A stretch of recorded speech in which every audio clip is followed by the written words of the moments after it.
Welcome all. आज का हमारा सेशन हम सभी एक दूसरे को हैप्पी गर्भ संस्कार विश कर कर करेंगे। So let's begin with big smile.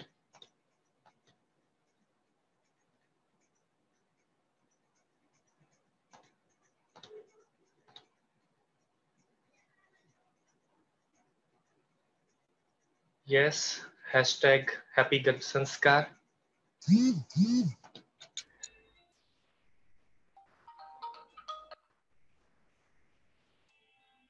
Great.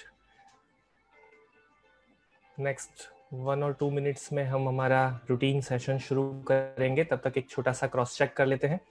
आप अपनी सारी एक्टिविटीज़ के मटेरियल के साथ रेडी हैं?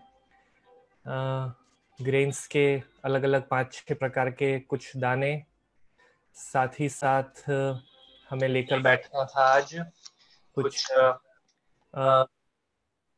पेपर्स, मसाला दानी जो हम नॉर्मली रूटीन घर में यूज करते हैं, वो कुछ छोटी छोटी चीजें जिन्हें हम आसानी से हाथ में पकड़ सकें। तो ये सारी चीजें अगर आपके साथ है, आपके पास है, तो हम हमारी यात्रा में आगे बढ़ते हैं क्विक रिवीजन के साथ। यस, तो आप सभी फटाफट पिछले 3 दिनों में हमने जो भी डिस्कशन किया है सारी बातों को रिप्लाईज आने शुरू हो चुके हैं। वेरी गुड, आपके रिप्लाईज आने शुरू हो। Very good.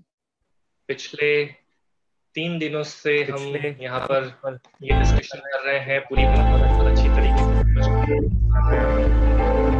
उसी जर्नी में आज आगे चौथा दिन सेलिब्रेट करने वाले हैं गर्भ संस्कार के बेनिफिट्स का पार्ट 2, गर्भ संस्कार की एक्चुअल अंडरस्टैंडिंग एंड 5 सेंसेस कैसे डेवलप किया जाए उस एक्टिविटीज को डिस्कस करने वाले हैं। तो अभी सबसे पहले जो कुछ मेंबर्स हमारे साथ आज पहली बार जुड़ रहे हैं, उन्हें भी थोड़ा मिले। इस तरह से एक्टिविटीज शुरू करेंगे। ये वॉइस ठीक आ रहा है सभी को? एक बार वापस हम चेक कर लेते हैं। काफी सारे फ्रेंड्स की रिक्वेस्ट आ रही है कि वॉइस में कुछ प्रॉब्लम हो रहा है, सो लेट्स चेक अगेन। अभी वॉइस ठीक आ रहा है सभी को? यस, सेजल जी का रिप्लाई आ गया है।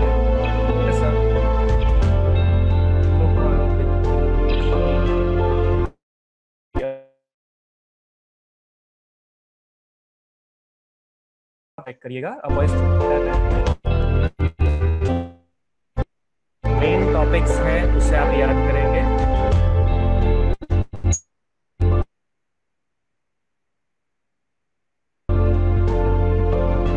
अब म्यूजिक भी बंद हो गया है, अब वॉइस ठीक आ रहा है।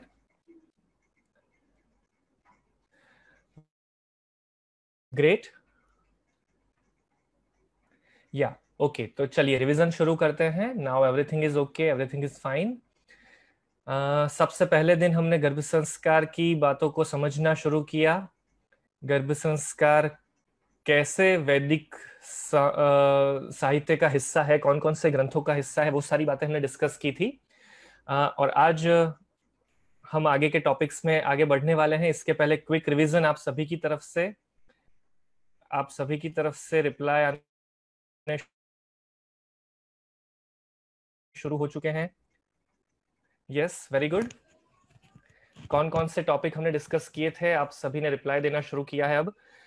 यस, हमने गर्भ संस्कार के बेनिफिट्स को ध्यान में रखते हुए कल प्रहलाद की कहानी सुनी थी।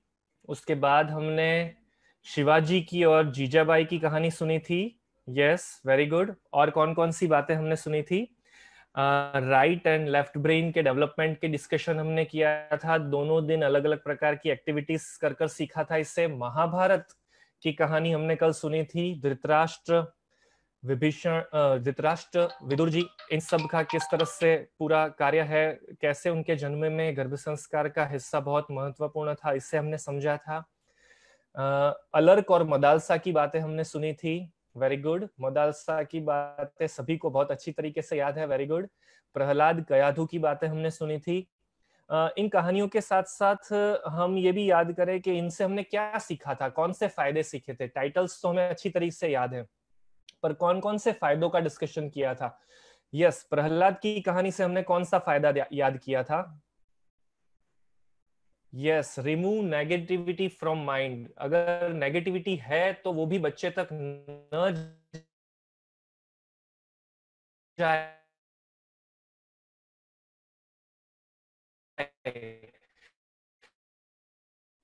माता चाहे तो कर सकती था क्या सुना करिए। Yes, quick revision. Yes, Prahlad की कहानी में हमने ये समझा था कि माता पिता में जो गुण नहीं है, वो गुण भी अगर बच्चे में लाना है, बच्चे में चाहिए, वो अपने व्यवहार में लाएं। यस, ये हमने मदालसा रानी की कहानी से सुना था। यस, मनाली जी कह रही है remove negative thoughts.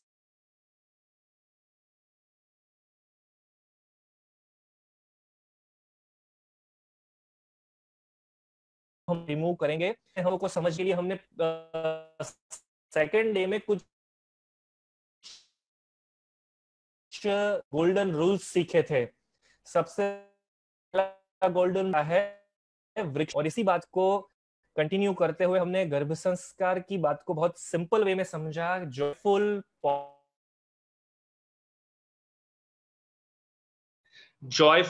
Positive and joyful, positive and तीसरा क्या था टॉपिक?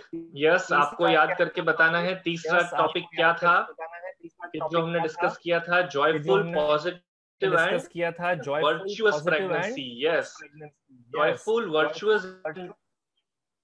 पॉजिटिव प्रेगनेंसी वाली दिनचर्या को अगर हम फॉलो करेंगे तो एक श्रेष्ठ संतान को जन्म। बहुत अच्छी तरीके से क्विक रिवीजन में पार्टिसिपेट किया। अब हम डिस्कस करेंगे आज के टॉपिक्स को वन बाय वन। तो सबसे पहले आज हम संस्कार के लाभ समझते हुए जो स्टोरी है प्रहलाद और कयाधु के बाद। यस, अभी आपको आवाज आ रही है? हाँ, कनेक्ट हो गया था, तो अभी हम वापस कनेक्टेड हैं एंड होपफुली आप सभी को अब वॉइस भी आ रहा है, राइट? या ओके ओके, ग्रेट। स्क्रीन पर आपको अभिमन्यु और सुभद्रा का नाम भी लिखा हुआ दिख रहा है? Okay fine, very good very good. चलिए, प्रार्थना करते हुए शुरुआत करते हैं कि अब ये टेक्निकल इश्यू वापस न आए। Yes, great. तो अभिमन्यु और सुभद्रा की कहानी हमने महाभारत के अंदर पढ़ी थी और रिसेंटली जो सीरियल टेलीकास्ट हुआ वापस उसमें देखा भी था। इस कहानी की एक सबसे महत्वपूर्ण बात यह है कि अभिमन्यु मामा कृष्ण के द्वारा माता सुभद्रा के गर्भ में ही पूरा गर्भ संस्कार की बात को समझता है, सॉरी, चक्रव्यूह भेदने की बात को समझता है। और सबसे इंपॉर्टेंट बात यहाँ पर यह है कि जो चक्रव्यूह भेदने की जो बात है वो पूरे महाभारत के इतिहास में, पूरे महाभारत के युद्ध में सबसे जटिल में जटिल घटना है युद्ध नीति की दृष्टिकोण से। पूरे महाभारत में अर्जुन, कृष्ण, द्रोणाचार्य, भीष्म पितामह जैसे कुछ गिने चुने शूरवीरों को ही ये टेक्निक आती थी, और इन सब महावीरों के बीच में एकमात्र 16 वर्ष का अभिमन्यु ऐसा था कि जो चक्रव्यूह के बारे में जानकारी रखता था, और ये जानकारी उसे मिली गर्भावस्था में।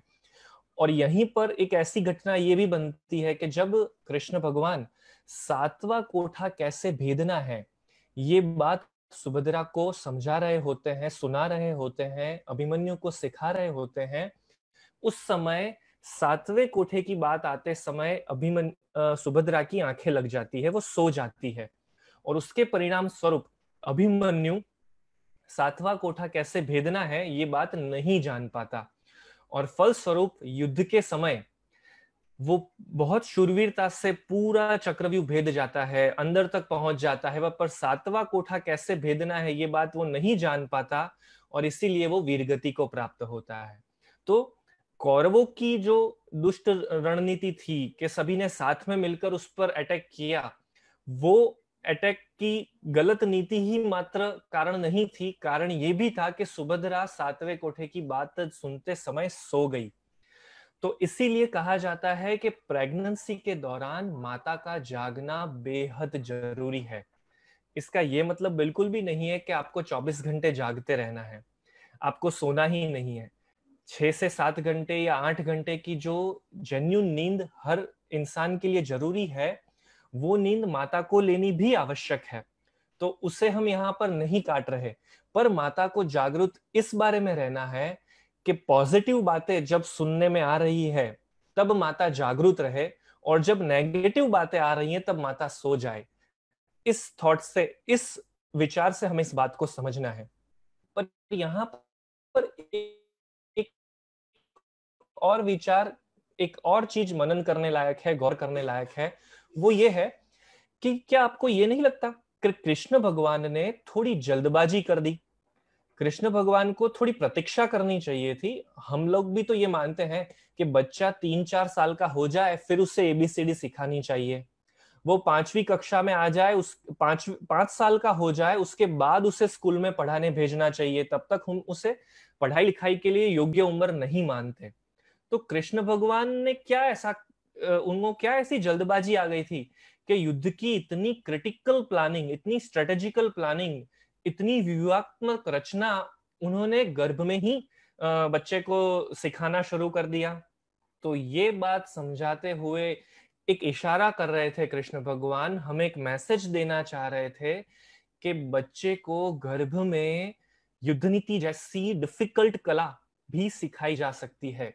यही सिखाने का बेस्ट समय है, क्योंकि कल हमने एक और बात जानी थी कि गर्भावस्था में सीखी हुई बातें लाइफ लॉन्ग याद रहती है।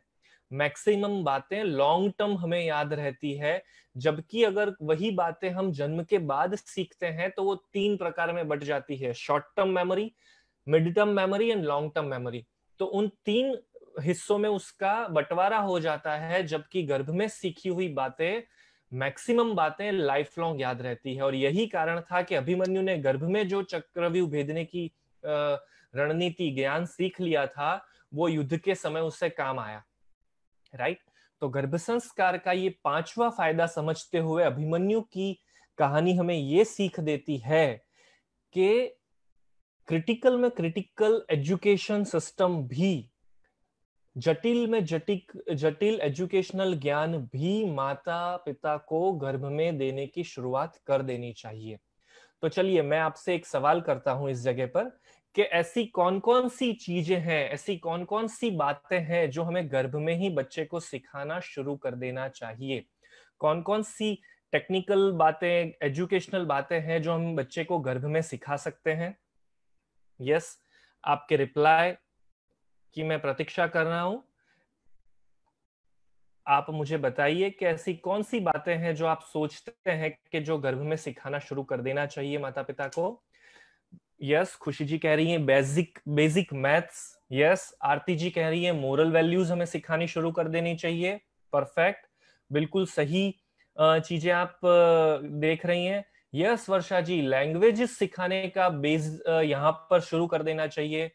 इंग्लिश वर्ड्स, यस, पूरी की पूरी भाषा बच्चा सीख सकता है, तो बेसिक वर्ड्स तो 100% सिखाने चाहिए। बिहेवियर कैसा होना चाहिए, devotion with the God, yes, भगवान में श्रद्धा हमें उसे सिखाना शुरू करना चाहिए। Respect others and nature, yes, nature के प्रति उसे सहानुभूति हो, रिस्पेक्ट हो। पॉजिटिव विचार उसे सिखाने चाहिए। जयश्री जी हमें कह रही हैं, बिल्कुल सही बात है जयश्री जी आपकी। यस, फेसबुक पर भी हमारे काफी फ्रेंड्स अब रिप्लाई देना शुरू कर चुके हैं, उनके भी रिप्लाईज आ रहे हैं। अच्छी किताबें हमें पढ़नी चाहिए, अच्छी किताबों का नॉलेज हमें बच्चों को देना चाहिए, बिल्कुल।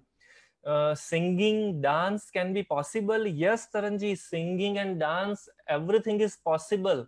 अभी हम आगे जो कुछ उदाहरण देखने वाले हैं, उन उदाहरणों में आप देखेंगी कि सिंगिंग एंड डांस किस तरह से पॉसिबल होता है, किस तरह से सिखाया जाता है। ऐसे कुछ उदाहरण भी हम आज लेने वाले हैं। बड़ों के प्रति आदर, इंसानों के प्रति आदर, यस, ये सारी बातें हम गर्भ में बच्चे को सिखा सकते हैं। परफेक्ट। चलिए इसी उदाहरण को थोड़ा और आगे ले जाते हुए हम समझते हैं कि वैसे तो हम ये सब मानते हैं कि गर्भ संस्कार के समय, प्रेगनेंसी के समय माता को महाभारत नहीं सुनना चाहिए, राइट? कल और परसों भी काफी हमारे मित्र पूछ रहे थे कि हमने ये सुना है कि महाभारत को प्रेगनेंसी के दरमियान नहीं पढ़ना चाहिए।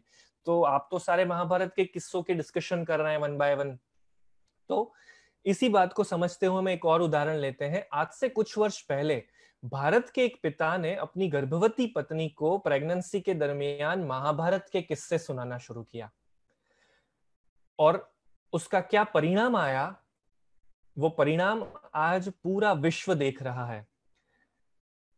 क्या आप जानते हैं कौन थे वो पिता जिनका बच्चा आज बड़ा होकर महाभारत के किस्से सुनने की वजह से कितने अद्भुत कार्य कर रहा है? यस, जानकी जी, खुशी जी, आरती जी, आप सभी बिल्कुल परफेक्ट आंसर दे रहे हैं। दृष्टि जी, कल्पना जी, अर्पिता जी, सभी के आंसर आने शुरू हो गए हैं। बिल्कुल परफेक्ट आंसर है आप सभी का। नरेंद्र मोदी, भारत के वर्तमान कालीन प्रधानमंत्री, उनके पूरे दूर दूर तक कोई भी पॉलिटिक्स में इन्वॉल्व नहीं है, पर गर्भ में उन्होंने अपने पिता द्वारा कॉन्स्टेंटली महाभारत के किस्से सुने, और उसी का परिणाम है कि आज वो पॉलिटिक्स में इतने पावरफुल हैं, क्योंकि महाभारत पूरे विश्व में पॉलिटिकल साइंस का सर्वश्रेष्ठ ग्रंथ है। वेदव्यास जी ने महाभारत में ये लिखा है कि जो कुछ महाभारत में लिखा है वही इस विश्व में मुमकिन है, और जो महाभारत में नहीं लिखा वो इस विश्व में भी नामुमकिन है। तो जो ग्रंथ पॉलिटिकल साइंस का सर्वश्रेष्ठ ग्रंथ है, उसी को गर्भ में जिस बालक ने पढ़ लिया वो पॉलिटिकल विश्व का सर्वश्रेष्ठ योद्धा हो, इसमें कहां कोई आश्चर्य की घटना है। तो नरेंद्र भाई मोदी के पूरे परिवार में आज भी कोई पॉलिटिक्स में नहीं है, फिर भी वे पॉलिटिक्स के बेताज बादशाह बन पाए केवल इसीलिए क्योंकि गर्भ में ही उन्हें उनके पिता द्वारा पॉलिटिकल साइंस का पूरा प्रॉपर नॉलेज मिल चुका था।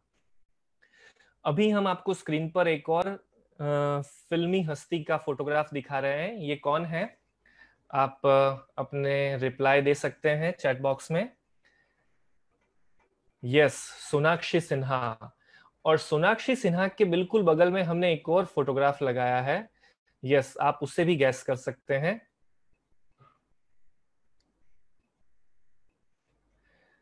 रीना रॉय एंड सोनाक्षी सिन्हा। यस सयाली जी, बिल्कुल आपने सही गैस किया है। यस, यहाँ पर खुशी जी ने एक रिप्लाई डाला है कि her mother Reena Roy. Yes, Anupama ji ने भी सही गैस किया है।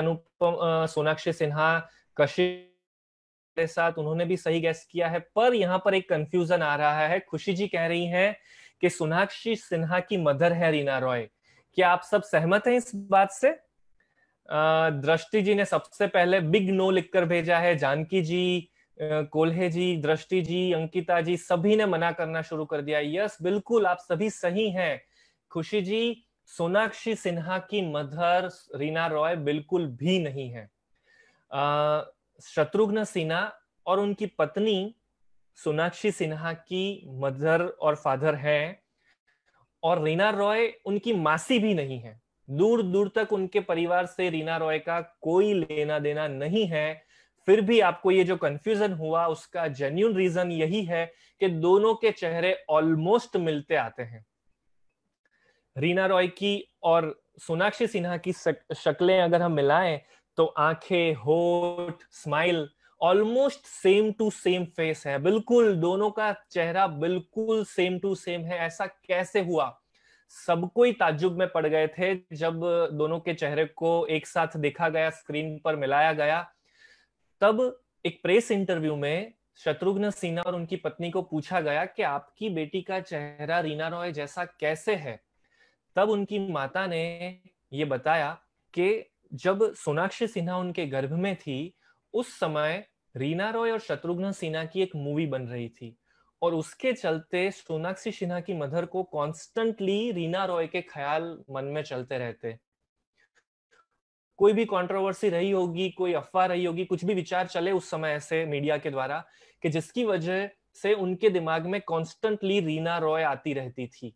और उसी का ये परिणाम है कि सोनाक्षी सिन्हा का चेहरा रीना रॉय से आबेहूब मिलता है।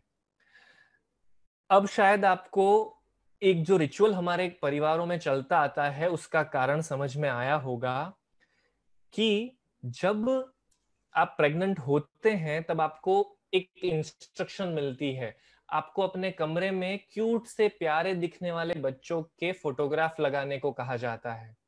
साथ ही साथ ये भी इंस्ट्रक्शन मिलते हैं काफी परिवारों में कि बाल गोपाल का फोटो लगाइए या महान पुरुषों के फोटोग्राफ लगाइए।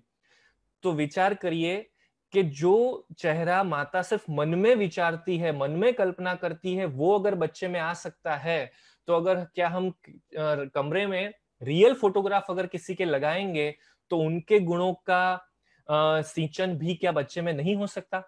तो इसीलिए ये प्रणाली का पड़ी हुई है पूरे भारत के अंदर कि अपने कमरे में अच्छे प्यारे क्यूट दिखने वाले बच्चे या बाल गोपाल के फोटो आप लगाइए और उसके दर्शन करते हैं दिन में 3-4 बार, 10 बार, क्योंकि आप अपने बेडरूम में लगा रहे हैं तो बार बार फोटोग्राफ आपको दिखने वाला है।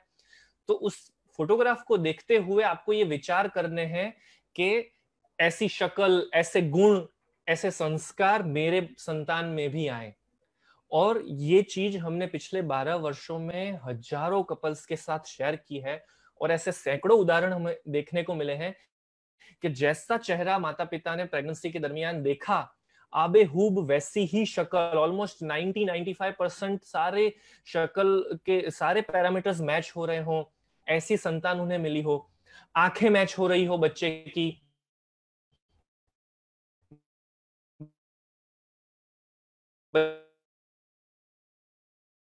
बच्चे की हेयर स्टाइल मैच हो रही हो, जैसा माता पिता ने ऐसे गुण का सिंचन किया कि भाई अब्दुल कलाम जैसे गुण चाहिए मुझे बच्चे में, सरदार वल्लभ भाई जैसे गुण चाहिए, गांधी जी जैसे गुण चाहिए, किसी संत महात्मा जैसे गुण चाहिए, राम कृष्ण जैसे गुण चाहिए। तो जैसा माता पिता ने सोचा था वैसे गुण वो प्राप्त कर सके केवल वो फोटोग्राफ अपने कमरे में लगा पाने से, राइट। तो गर्भ संस्कार के पालन की जो अलग अलग प्रवृत्तियां हैं उनमें एक ये भी पावरफुल टेक्निक है जो हमने सोनाक्षी सिन्हा के एग्जाम्पल पर से समझी। तो ये बहुत क्रिस्टल क्लियर चीज है कि जैसा हम सोचेंगे वैसा हमें मिलेगा, राइट। यस, चलिए कुछ और एग्जांपल्स यहां पर समझते हैं। हम यहां पर ढेर सारे फोटोग्राफ्स देख पा रहे हैं। सोनू निगम है, जाकिर हुसैन है, सरदार वल्लभ भाई पटेल हैं, विवेकानंद जी हैं। यहाँ पर एक आपके सवाल का जवाब मिलेगा कि म्यूजिक और सिंगिंग, क्या डांस वगैरह बच्चे को सिखाया जा सकता है? तो देखिए जाकिर हुसैन का जो फोटोग्राफ हम बता रहे हैं वो यही साबित करता है। जाकिर हुसैन ने एक प्रेस इंटरव्यू में बताया था कि उनके अंदर ये तबला वादन की कला कैसे आई। तो उन्होंने इंटरव्यू में ये बताया कि जब वे गर्भ में थे माता के, तब उनके पिता माता के पेट पर तबला वादन करते थे, पेट को तबला समझते और वहीं पर अपने हाथों से जो रिदम बजानी चाहिए तबले की, वो अलग अलग डिफरेंट डिफरेंट रिदम्स वो बजाते रहते थे। ताधिना ताधिना धाधिन, इस तरह से जो डिफरेंट डिफरेंट रिदम्स होती है उनकी फिंगर्स की मूवमेंट्स भी वो वहां पर अलग अलग प्रकार की पूरे प्रेगनेंसी के दरमियान कॉन्स्टेंटली गर्भ में पल रहे बच्चे को सुनाते रहते थे। और इसी का परिणाम है कि जाकिर हुसैन ने कहा कि मुझे तबला वादन सीखने में बिल्कुल भी कठिनाई नहीं आई। मेरे रगो रग में तबला की अलग अलग रिदम्स बस चुकी थी, तो मुझे बहुत कम प्रैक्टिस करनी पड़ती थी और मुझे आसानी से तबला वादन सीखने को मिला। यही सेम किस्सा दोहराते हुए सोनू निगम कहते हैं एक प्रेस इंटरव्यू के अंदर, ये इंटरव्यू तो इनका ऑलरेडी लता मंगेशकर जी के साथ था, और लता मंगेशकर जी को संबोधित करते हुए सोनू निगम कहते हैं कि जब मैं माता के गर्भ में था तब मेरी माता रेडियो पर आपके गाने सुनती थी, और गाने सुनते हुए उनके मन में एक संकल्प हुआ कि मेरा संतान भी, बेटा हो या बेटी वो तो उनके हाथ में नहीं था, पर जो भी हो वो लता मंगेशकर जैसा सुरीला गाए तो। और ये संकल्प मेरी माता के मन में फिट हो गया और थ्रू आउट द प्रेगनेंसी उन्होंने मैक्सिमम आपके गाने सुने। लता मंगेशकर जी को कहते हुए ही सोनू निगम जी ये कहते हैं कि थ्रू आउट द प्रेगनेंसी मेरी माता ने आपके गाने सुने और उसका परिणाम है कि एक पर्टिकुलर प्रकार की म्यूजिक सेंस मेरे अंदर गर्भ से ही डेवलप हो गई। और हम सब जानते हैं कि सोनू निगम मेल सिंगर्स में सबसे वर्सेटाइल सिंगर हैं पूरे बॉलीवुड के अंदर, जो अभी हयात जितने भी सिंगर्स हैं उनमें। तो सोनू निगम के अंदर भी सिंगिंग की जो पूरी कला है वो इस तरह से माता द्वारा गिफ्ट में उन्हें मिली है। हालांकि ऑब्वियसली उन्होंने सीखा है, बहुत कुछ चीजें उन्होंने जन्म के बाद सीखी है, पर सीखने की जो कला है उसमें जो मेहनत लगने वाली थी वो बहुत कम हो गई। वर्सेटैलिटी सीखी नहीं जा सकती, जो संगीत में जो वेरिएशंस लाए जाते हैं वो सीखे नहीं जा सकते, वो अंदर से क्रिएट होते हैं सीखने के बाद। तो ये सारी चीजें बहुत आसानी से उन्हें सीखने को मिली। माता ने ये विचार किए, कॉन्स्टेंटली ये गाने सुने इस वजह से। तो ये 100% मुमकिन है कि अगर कोई कला नहीं है पर आप उसका मनन चिंतन करते हैं, उसकी प्रैक्टिस करते हैं, उसे लाने की कोशिश करते हैं, तो वो स्वाभाविक तरीके से बच्चे में आने लगता है, उसके बीज बच्चे में पड़ने लगते हैं, और जन्म के बाद अगर वो चीजें वो सीखता है तो बड़ी आसानी से उसमें महारत हासिल कर लेता है, राइट। तो ये सारे किस्से हमें डिफरेंट डिफरेंट तरीके से गर्भ संस्कार के अलग अलग फायदे समझाते हैं। अब हम समझेंगे गर्भ संस्कार की सही समझ, क्योंकि गर्भ संस्कार के बारे में बहुत कुछ पिछले 4-5 वर्षों से, 7 वर्षों से हमें सुनने को मिल रहा है, हमें देखने को मिल रहा है। अलग अलग तरीके के लोग, अलग अलग फील्ड के लोग गर्भ संस्कार के बारे में तालीम देते हैं, ट्रेनिंग देते हैं, तो बहुत सारी कंफ्यूजन भी क्रिएट हो गई है। तो आज हम गर्भ संस्कार की पूरी बात को A to Z, 1 to 10 step by step समझेंगे कि गर्भ संस्कार कहां से शुरू होता है और कहां पर कंप्लीट होता है। काफी लोग हमें ये भी कहते हैं कि हमने पूजन विधि करवा ली है तो क्या हमारा गर्भ संस्कार हो गया? गर्भ संस्कार कौन से महीने में करना चाहिए? तब हमें बड़ी हंसी आती है कि गर्भ संस्कार तो हर रोज करने की प्रक्रिया है। ये सवाल इनके मन में आया ही कैसे? तो ये जितनी भी गलतफहमियां हैं उन सभी को हम आज दूर करेंगे। काफी लोग ये भी सोचते हैं कि गर्भ संस्कार तो बहुत खर्चा करना पड़ता है तब होता है। 15-20 हजार रुपए अगर खर्च नहीं किए तो गर्भ संस्कार मुमकिन ही नहीं है। तो ये भी गलत मान्यता है, इससे भी हम आज दूर करेंगे। गर्भ संस्कार कोई दवाइयों का कोर्स है, आयुर्वेदिक होगी या होम्योपैथिक होगी, नहीं, ऐसा भी कुछ नहीं है। तो गर्भ संस्कार दवाइयों का कोर्स भी नहीं है। तो ये सारी चीजें हम 1 बाय 1 समझेंगे। तो सबसे पहले हम समझते हैं गर्भ संस्कार के सही समझ के स्टेप्स को। सबसे पहले गर्भ संस्कार की शुरुआत होती है पात्र पसंदगी से, मतलब कि शादी के लिए जब हम हमारा पार्टनर चूज करते हैं वहां से। इसके बाद शादी की रस्म, शादी की रस्म के बाद गर्भाधान के पहले की तैयारियां, और गर्भाधान के बाद की प्रवृत्तियां, मतलब कि प्रेगनेंसी के दौरान की प्रवृत्तियां, राइट। तो इस तरह से 4 स्टेप्स में हम गर्भ संस्कार की पूरी समझ को प्रॉपरली अंडरस्टैंड करेंगे। तो सबसे पहला मुद्दा है पात्र पसंदगी। देखिए हमारे वहां पहले से ही वर्षों से कुछ पर्टिकुलर रिवाज हैं। जब हम शादी की डिस्कशन करते हैं तो बड़े बुजुर्ग कहते हैं कि कुंडली मिलानी पड़ेगी, राइट। आप सबके परिवार में भी ये कल्चर है? अगर है ये कल्चर तो आप यस कर रिप्लाई करिए।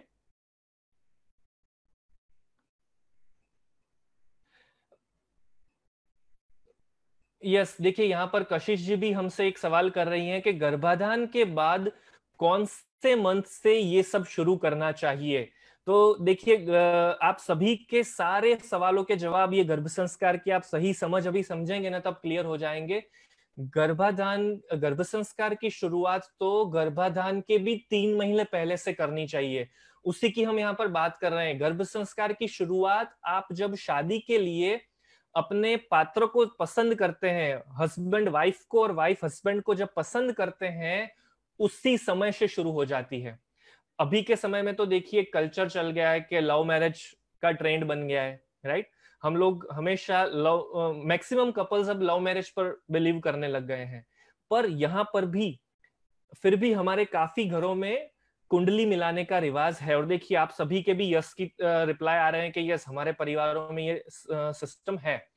अब क्यों कुंडली मिलाई जाती है? क्या कुंडली मिलाना कोई अंधविश्वास है? तो नहीं, कुंडली मिलाना 100% साइंस है। आप सभी को शायद ताज्जुब लग रहा होगा कि क्या ये सच्ची बात है, तो हम इसका साइंस समझेंगे। कुंडली मिलाते समय हमारे जो ऋषि मुनि मुनि थे उन्होंने क्या सिस्टम बनाया था, क्यों कुंडली मिलाई जाती है? तो कुंडली मिलाते समय गुण मिलाए जाते हैं, राइट। आप सभी ने ये बात सुनी होगी कि इतने गुण मिल रहे हैं वर के और कन्या के, राइट। तो इसी के बेस पर कुंडली मिली है ऐसा कहा जाता है। तो आपकी कुंडली के बेस पर आपके जन्मों के लक्षण और आपके जो ग्रहों की रचना है उसके आधार पर बाकी सारा डिटेल में कोई समझ सके या ना समझ सके, बेसिक इतना तो समझ में आता है कुंडली के द्वारा कि इतने गुण हैं वर में और कन्या में, लड़के में और लड़की में इतने इतने गुण हैं, और जितने ज्यादा गुण, मिनिमम गुण मिलते हों, उन्हीं उसी कुंडली को मैच कुंडली कहा जाता है। इसका क्या मतलब है कि अगर प्रॉपर गुणों द्वारा मिली हुई कुंडली से वर और वधु साथ में मिलकर अगर संतान उत्पत्ति करते हैं तो बच्चे में इतने गुण तो कम से कम आएंगे ही। अब समझिएगा इसका लॉजिक कहां पर अटकता है। अगर वर वधु के कुछ गुण से कम, एग्जाम्पल के तौर पे अगर 36 गुण मिलते हैं टोटल, और 36 गुणों में से अगर 18 से भी कम गुण दोनों के मिलते हैं, कॉमन मैच होते हैं, तो 18 से कम गुण वाला संतान पैदा होगा। इसका यह मतलब हुआ कि पॉसिबल है कि वो संतान शारीरिक तौर पर संपूर्ण न हो, उसका कोई पर्टिकुलर शरीर का अंग डेवलप नहीं हो सकता है, ऐसी पॉसिबिलिटीज हैं। उसके संस्कार अच्छे नहीं आएंगे, ऐसी पॉसिबिलिटीज है। इस सोच को ध्यान में रखते हुए कुंडली मिलाई जाती है। साथ ही साथ एक और चीज देखी जाती है कि सेम गोत्र में शादी नहीं होनी चाहिए, या सिमिलर समाज के लड़के लड़की में शादी नहीं होनी चाहिए, गोत्र में वेरिएशन होने चाहिए। ये सब भी इसलिए देखा जाता है क्योंकि अगर सेम गोत्र में शादी होती है तो जेनेटिकल डिसऑर्डर्स के चांस, साथ ही साथ उस गोत्र में, उस वंश में जो रोग चले आ रहे हैं, वो रोग आने वाली संतान में आने के चांसेस हायर साइड चले जाते हैं। इसलिए भी सेम गोत्र में शादी नहीं करने की परंपरा है। तो ये जितनी भी परंपराएं हैं पुरानी, ये सारी कहीं ना कहीं साइंटिफिक हैं, लॉजिकल हैं, पर हमें इसका लॉजिक और साइंस नहीं समझाते हमारे बड़े, शायद उन्हें भी नहीं पता होता, इसलिए हम इसका विरोध करते हैं। तो लव मैरिज करना सही है या बुरा, इस बारे में हम बिल्कुल डिस्कशन नहीं कर रहे, पर हमें यह समझना बहुत जरूरी है कि ये जितनी भी परंपराएं हैं इन्हें हम समझें और इसका योग्य तरीके से आदर कर कर, उसका रिस्पेक्ट कर कर फिर हम गर्भाधान की प्रक्रिया में जुड़े, शादी में जुड़े, क्योंकि कहीं ना कहीं ये चीजें हमें डिस्टर्ब कर सकती है। इसके अलावा पात्र पसंदगी के समय रंग रूप या बैंक बैलेंस या उसका स्टेटस हम देखते हैं, काफी केसेस में ये चीजें हम नोटिस करते हैं कि लोग ये देखते हैं आजकल, पर ब्लड रिपोर्ट करवाना भी जरूरी है। ब्लड रिपोर्ट इसलिए करवाना जरूरी है कि दोनों फिजिकली फिट हैं या नहीं। एक और चीज यहां पर ध्यान रखने की जरूरत है, थैलेसेमिया। ये एक ऐसा रोग है जो माता पिता द्वारा बच्चे को मिलता है। अब इस रोग की क्या खासियत है कि थैलेसेमिया डिफरेंट डिफरेंट टाइप के होते हैं। थैलेसेमिया माइनर, थैलेसेमिया मेजर और थैलेसेमिया नॉर्मल। अगर आप थैलेसेमिया नॉर्मल हैं तो बच्चे को कोई परेशानी नहीं है, पर अगर माता पिता दोनों में से किसी को भी थैलेसेमिया मेजर है तो दूसरे पार्टनर का भी रिपोर्ट बहुत इंपॉर्टेंट है। एग्जाम्पल के तौर पर अगर हस्बैंड थैलेसेमिया माइनर है और वाइफ भी थैलेसेमिया माइनर है तो बच्चा थैलेसेमिया मेजर आ सकता है और थैलेसेमिया मेजर का कोई इलाज नहीं हो पाता। इसलिए अगर पहले से ही कंसीव करने के पहले ही हस्बैंड वाइफ ये रिपोर्ट करवा लें और चेक कर लें कि दोनों में से कोई भी अगर माइनर है तो दूसरे पार्टनर का रिपोर्ट इंपॉर्टेंट है। अगर दोनों में से एक पार्टनर माइनर है और दूसरा पार्टनर नॉर्मल है तो इस केस के अंदर बच्चे में मेजर कभी भी नहीं आएगा। बच्चा माइनर आने की पॉसिबिलिटी है, पर माइनर कोई ऐसा परेशानी नहीं है कि जिसमें जीने की उम्मीद छूट जाए। वो रोग ऐसा है कि उस रोग के साथ बच्चा पूरी लाइफ आराम से जी सकता है। तो ये सारी चीजें हमें समझनी जरूरी है। इसलिए पात्र पसंदगी गर्भ संस्कार का सबसे पहला इंपॉर्टेंट हिस्सा है। इसके बाद चलिए, अब तो हमने सबने शादी कर ली है और इस केस में अब हमारे पास ये चॉइस नहीं है कि हम पात्र चॉइस कर सकते हैं, पर हम अब क्या करना है, गर्भ संस्कार की प्रोसीजर में पात्र पसंदगी के बाद की क्या रस्में हैं उनको तो प्रॉपर्ली फॉलो कर सकते हैं। तो उसमें एक और रस्म आती है, शादी की रस्म। इसे भी हम पात्र पसंदगी का हिस्सा इसलिए गिन लेते हैं क्योंकि शादी की रस्म तुरंत वर वधु के चयन के बाद तुरंत होती है। अब देखिए, पहले के समय में स्वयंवर की घटना होती थी। आप सभी जानते हैं, हम जब भी पुरानी कहानियां सुनते हैं तो पत्नी को, लड़की को चॉइस मिलती थी कि आपको अपना पति चॉइस करना है, राइट? तो ये क्यों मिलती थी? क्योंकि पात्र पसंदगी का ये जो रूल है वो उसी समय से, स्वयंवर की प्रथा से ही चला आ रहा है। पर अब जब शादी की बात आती है तब हम लोग क्या करते हैं? आप सभी ने भी अपनी शादी में सबसे ज्यादा प्रायोरिटी किस चीज को दी थी? चलिए, आपके रिप्लाई के द्वारा हम इस बात को समझते हैं। आपकी शादी के समय आपके लिए सबसे ज्यादा इंपॉर्टेंट क्या था? यस, क्विक रिप्लाईज आप सभी की तरफ से। फोटोग्राफर, शादी के लिए कहाँ, कौन से डेस्टिनेशन पर जाना है? डेस्टिनेशन वेडिंग का कल्चर चल रहा है। मेन्यू क्या होना चाहिए था? नेचर ऑफ गाय, वो तो सिलेक्ट हो चुका है। चलिए, हमने सिलेक्ट कर लिया कि यस, फाइनली इसी बंदे से शादी करनी है, इसी लड़की से शादी करनी है। देखिए, काफी सारे फ्रेंड्स की रिप्लाई आ रही है कि मुहूर्त। यस गौरी जी, बिल्कुल सही। अंकिता जी, खुशी जी, शादी करने के लिए जितने भी ये जो मुहूर्त की जो प्रायोरिटी होती है, उस मुहूर्त का क्या रीजन है वो मैं आज आपसे शेयर करूंगा। शादी का मुहूर्त निकालने की जो विधि है ये भी साइंटिफिक विधि है। किस तरह से? तो ग्रहों की रचनाओं के आधार पर हमारे जो पंडित हैं वो पहले के समय में, अभी तो पूरा कल्चर बदल गया है, गर्भाधान का मुहूर्त निकालते थे। क्योंकि गर्भ संस्कार की प्रक्रिया हमें ये कहती है कि गर्भाधान में जुड़ने से पहले हस्बैंड और वाइफ बिल्कुल खुश और फ्रेश होने चाहिए, बिल्कुल फिजिकली फिट होने चाहिए। अब ये करने के लिए क्या करते थे शादी के समय? तो हम सभी जानते हैं कि मुहूर्त जो निकलता था वो मुहूर्त हम फेरे के लिए उचित समझते थे, पर ऐसा नहीं था। हमारी जो वैदिक शादी की विधि है उसमें हस्बैंड वाइफ का गर्भाधान का जो मुहूर्त है उसे सिलेक्ट किया जाता था, और उसके 3 दिन पहले से शादी की रस्में शुरू हो जाती थी। और इन रस्मों में क्या होता था? 3 दिन तक दुल्हा दुल्हन को राजा रानी की तरह ट्रीट किया जाता था। ऑलमोस्ट आप सभी ने ये सब फंक्शंस महसूस किए हैं, जिनके अंदर आपके शरीर की शुद्धि की जाती थी।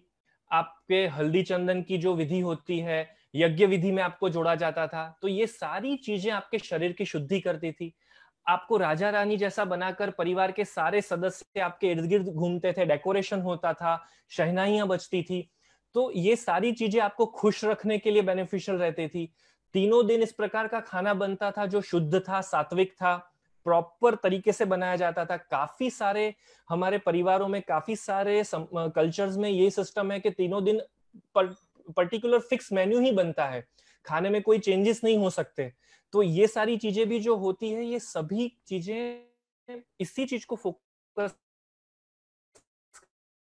करती है कि जैसे ही शादी हुई, नेक्स्ट डे थी, एंड दिस सुहाग रात इज अ गर्भाधान डे। इस दिन वर वधु को गर्भाधान करना होता था। पर अब ये परंपरा बिल्कुल विपरीत हो गई है। अब हम सुहाग रात तो एक नॉर्मल सेलिब्रेशन होता है फर्स्ट मीटिंग का, पर गर्भाधान के लिए नॉर्मल तौर पर हर एक हस्बैंड वाइफ 6 महीने, साल, 2 साल के बाद प्लानिंग करते हैं, चाइल्ड प्लानिंग। से, अभी के दृष्टिकोण से हम गर्भ संस्कार के इस प्रोसीजर को समझते हैं। अभी तक हमने जो वैदिक परंपरा चली आ रही थी उसको समझने की कोशिश की, राइट? तो शादी की रस्म को अब समझे, अब हम पूर्व तैयारी को समझते हैं। तो जितने भी प्रेगनेंसी प्लानर्स हैं हमारे साथ, या फिर ऐसे फ्रेंड्स के जो लोग फर्स्ट प्रेगनेंसी तो प्लान कर चुके हैं, पर सेकेंड प्रेगनेंसी के समय आपको क्या ध्यान रखना है, उन बातों को समझते हैं। तो आज के समय के अनुसार नॉर्मली शादी होने के कुछ समय के बाद नॉर्मल कोई भी कपल प्रेगनेंसी प्लान करते हैं। तो शास्त्रों ने तो ये कहा है कि प्रेगनेंसी का जो प्लानिंग है, गर्भाधान की जो प्रक्रिया है, वो मिनिमम 1 साल पहले हस्बैंड वाइफ को शुरू करनी चाहिए। पर आज के बिजी स्केड्यूल में ये पॉसिबल नहीं है हर एक हस्बैंड वाइफ के लिए। इसलिए हम ये सजेस्ट करते हैं कि एटलीस्ट मिनिमम 3 महीने पहले आपको ये शुरुआत कर देनी चाहिए। और इस शुरुआत में क्या क्या करना चाहिए, तो इसे हम 2 हिस्सों में बांटते हैं। गर्भाधान के दिन और गर्भाधान के 3 महीने पहले से हमें क्या करना चाहिए। तो गर्भाधान के 3 महीने पहले से हमें 2 मुख्य चीजों पर ध्यान रखना है। सबसे पहले शरीर की शुद्धि और मन की शुद्धि। शरीर की शुद्धि मतलब हमारा शरीर बिल्कुल रोग मुक्त होना चाहिए। अगर हमारे शरीर में कोई भी छोटी मोटी बीमारी है, कोई परेशानी है, तो प्रॉपर मेडिकेशन लेकर उसे सॉर्ट आउट करिए, उसके बाद ही गर्भाधान की प्रक्रिया में जुड़िए। मन की शुद्धि मतलब कि हमारे विचारों की शुद्धि करने के लिए हमारे आहार और विहार दोनों की शुद्धि होनी चाहिए। इसका क्या मतलब है? तो हमें जो कल हमने लिस्ट बनाया था कि माता पिता में ये अच्छे गुण हैं, ये गुण सुधारने लायक हैं और हमें बच्चे में ये गुण चाहिए, ये जो एनालाइज हमने किया थे गुणों, उनके आधार पर इन 3 महीनों में आपको अपनी दिनचर्या सुधारना शुरू कर देना चाहिए, राइट? और इसी के साथ हमें आहार में भी करेक्शन करना शुरू कर देना चाहिए। प्रेगनेंसी प्लानिंग के पहले आहार में क्या ध्यान रखना चाहिए, ये सारी बातें हमने एप्लीकेशन में समझाई हुई है, तो आप वहां से उसकी मदद ले सकते हैं। इसके अलावा ध्यान, योग, सद्विचार, सद्वाचन, इन सब चीजों पर हमें फोकस बढ़ाना चाहिए। टीवी, सिनेमा, सोशल मीडिया, इन सब का उपयोग हमें विवेकपूर्ण करना चाहिए।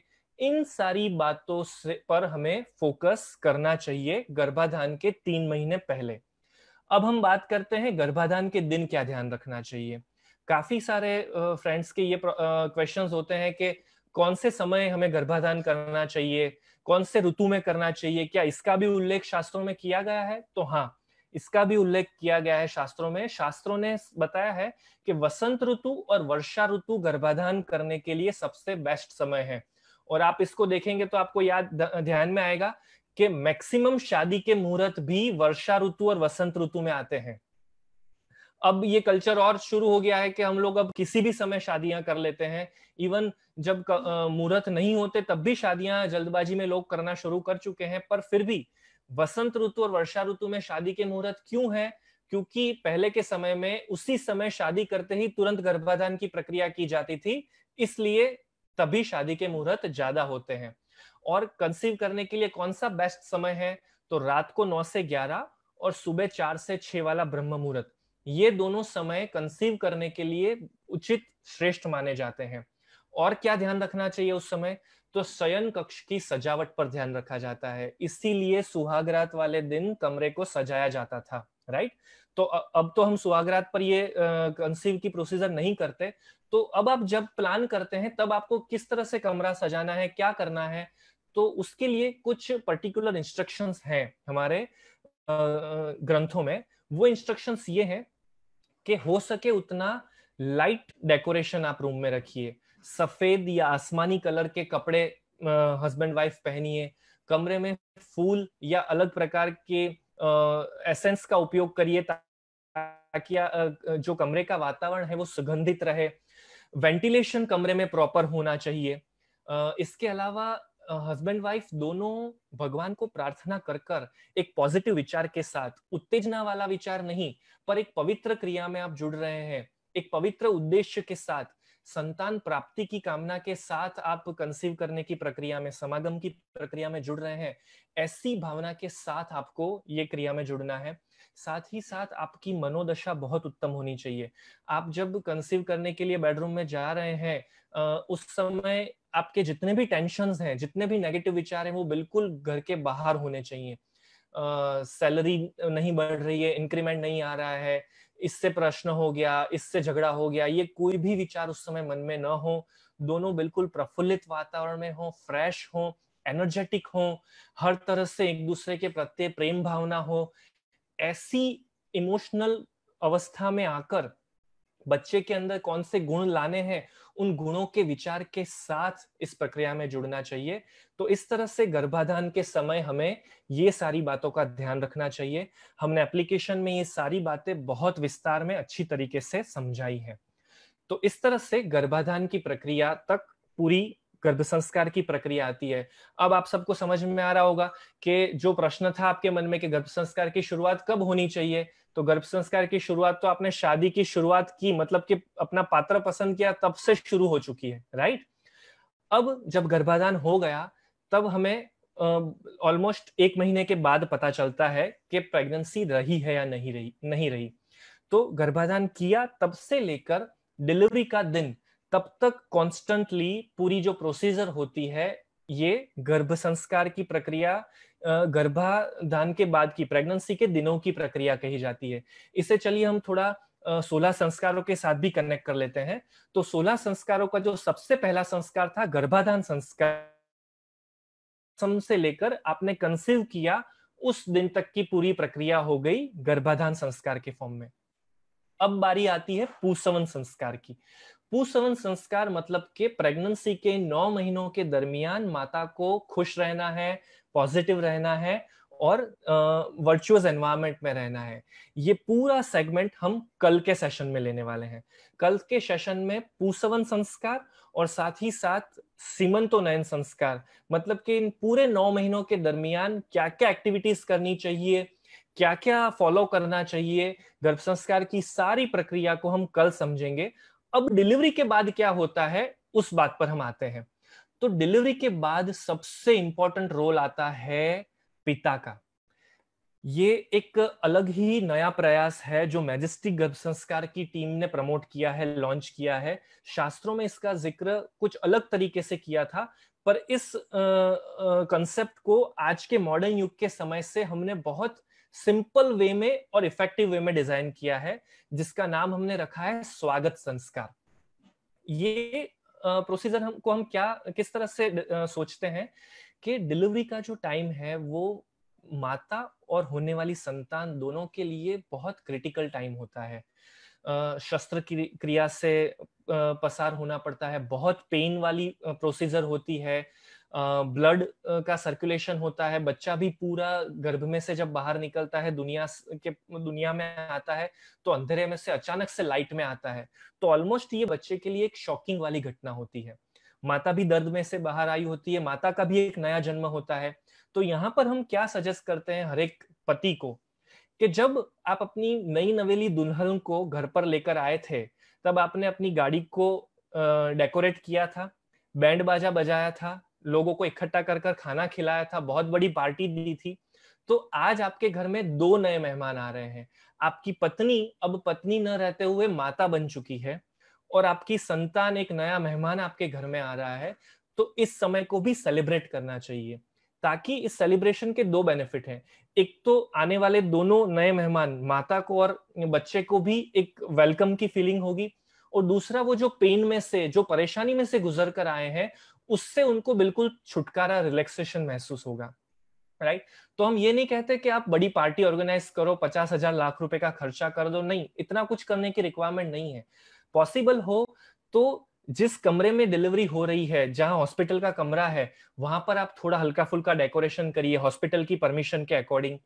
जब आप मदर को और बच्चे को घर पर लेकर आ रहे हैं, तो जिस व्हीकल में आप, रिक्शा में ला रहे हैं, गाड़ी में ला रहे हैं, उस व्हीकल को थोड़ा हल्का फुल्का डेकोरेट कर दीजिए। घर में जब उनका वेलकम किया जाए, तब वहां पर उनकी आरती उतारी जाए, उनका पूजन किया जाए, घर में डेकोरेशन किया हुआ हो और एक ब्यूटीफुल एनवायरनमेंट हो, म्यूजिक बज रहा हो, उनका वेलकम किया जा रहा हो। आप सोचिए कि अगर ऐसा वार्म वेलकम डिलीवरी कर कर तुरंत घर पर आते समय अगर माता को मिलेगा, तो जो पूरा जो 9 महीने का जो भी कुछ दर्द रहा था, उससे डिलीवरी का जो पेन रहा था, वो सब कुछ गायब हो जाएगा और एक अलग सी फीलिंग माता महसूस करेगी। क्या मेरी इस बात से आप सभी सहमत हैं? मैं स्पेशली मदर्स से पूछना चाहता हूँ। ऑलमोस्ट जूम पर मैं सभी माताओं के चेहरे पर एक बहुत प्यारी सी स्माइल देख रहा हूँ, तो वहां पर तो मुझे आंसर ऑलरेडी मिल चुका है, पर फिर भी मैं आपके रिप्लाई सुनना चाहूंगा। यस, यस, यस, बहुत तेजी से यस आ रहे हैं और बिल्कुल प्रैक्टिकल बात है ये, बिल्कुल भी गलत बात नहीं है, क्योंकि माता के लिए बहुत क्रिटिकल अवस्था होती है उस पूरी जर्नी को फेस करना। तो इसीलिए हम स्वागत संस्कार को प्रमोट करते हैं। तो ये पिता की जिम्मेदारी है, घर के बाकी सब परिवार के सदस्यों की जिम्मेदारी है कि इस एक्टिविटी को बहुत अच्छी तरीके से, शानदार तरीके से करें। कोई खर्चा करने की जरूरत नहीं। देखिए, थोड़े से बलून्स, कुछ फ्लावर्स और छोटा मोटा डेकोरेशन का सामान 50-100 रुपए में भी आ सकता है, पर इस एक्टिविटी से, वेलकम से बहुत डिफरेंट फीलिंग आएगा। बच्चे को भी बहुत अच्छी फीलिंग मिलती है कि हाँ, मैं कहीं और जगह नहीं आ गया, ये कहाँ मैं आ गया, ऐसी कोई फीलिंग नहीं आते हुए उससे अपनापन की फीलिंग आएगी। इसी के साथ एक और परंपरा हमारे सबके घरों में चलती है कि डिलीवरी के बाद 1-1.5 महीने तक प्रेग्नेंट लेडी को आराम करवाया जाता है, उसे टच नहीं किया जाता, ऐसी भी कुछ मान्यताएं हैं। तो देखिए, ये जो भी परंपराएं है ना, ये प्रेग्नेंट लेडी के हित में है। इससे बुरा सोचने की और बुरा मानने की रिक्वायरमेंट नहीं है। इसलिए डिलीवरी के बाद प्रेग्नेंट लेडी के बॉडी को बहुत सारे इम्यूनिटी की जरूरत होती है, उसे वापस रिस्ट्रक्चरिंग की जरूरत होती है। इसीलिए इस 1.5 महीने के या 1 महीने के समय में आपको आराम करवाने के लिए आपको ये सिचुएशन में रखा जाता है कि आपको खड़े नहीं होना है, आपको बेड पर ही रहना है या टच नहीं करना किसी चीजों को।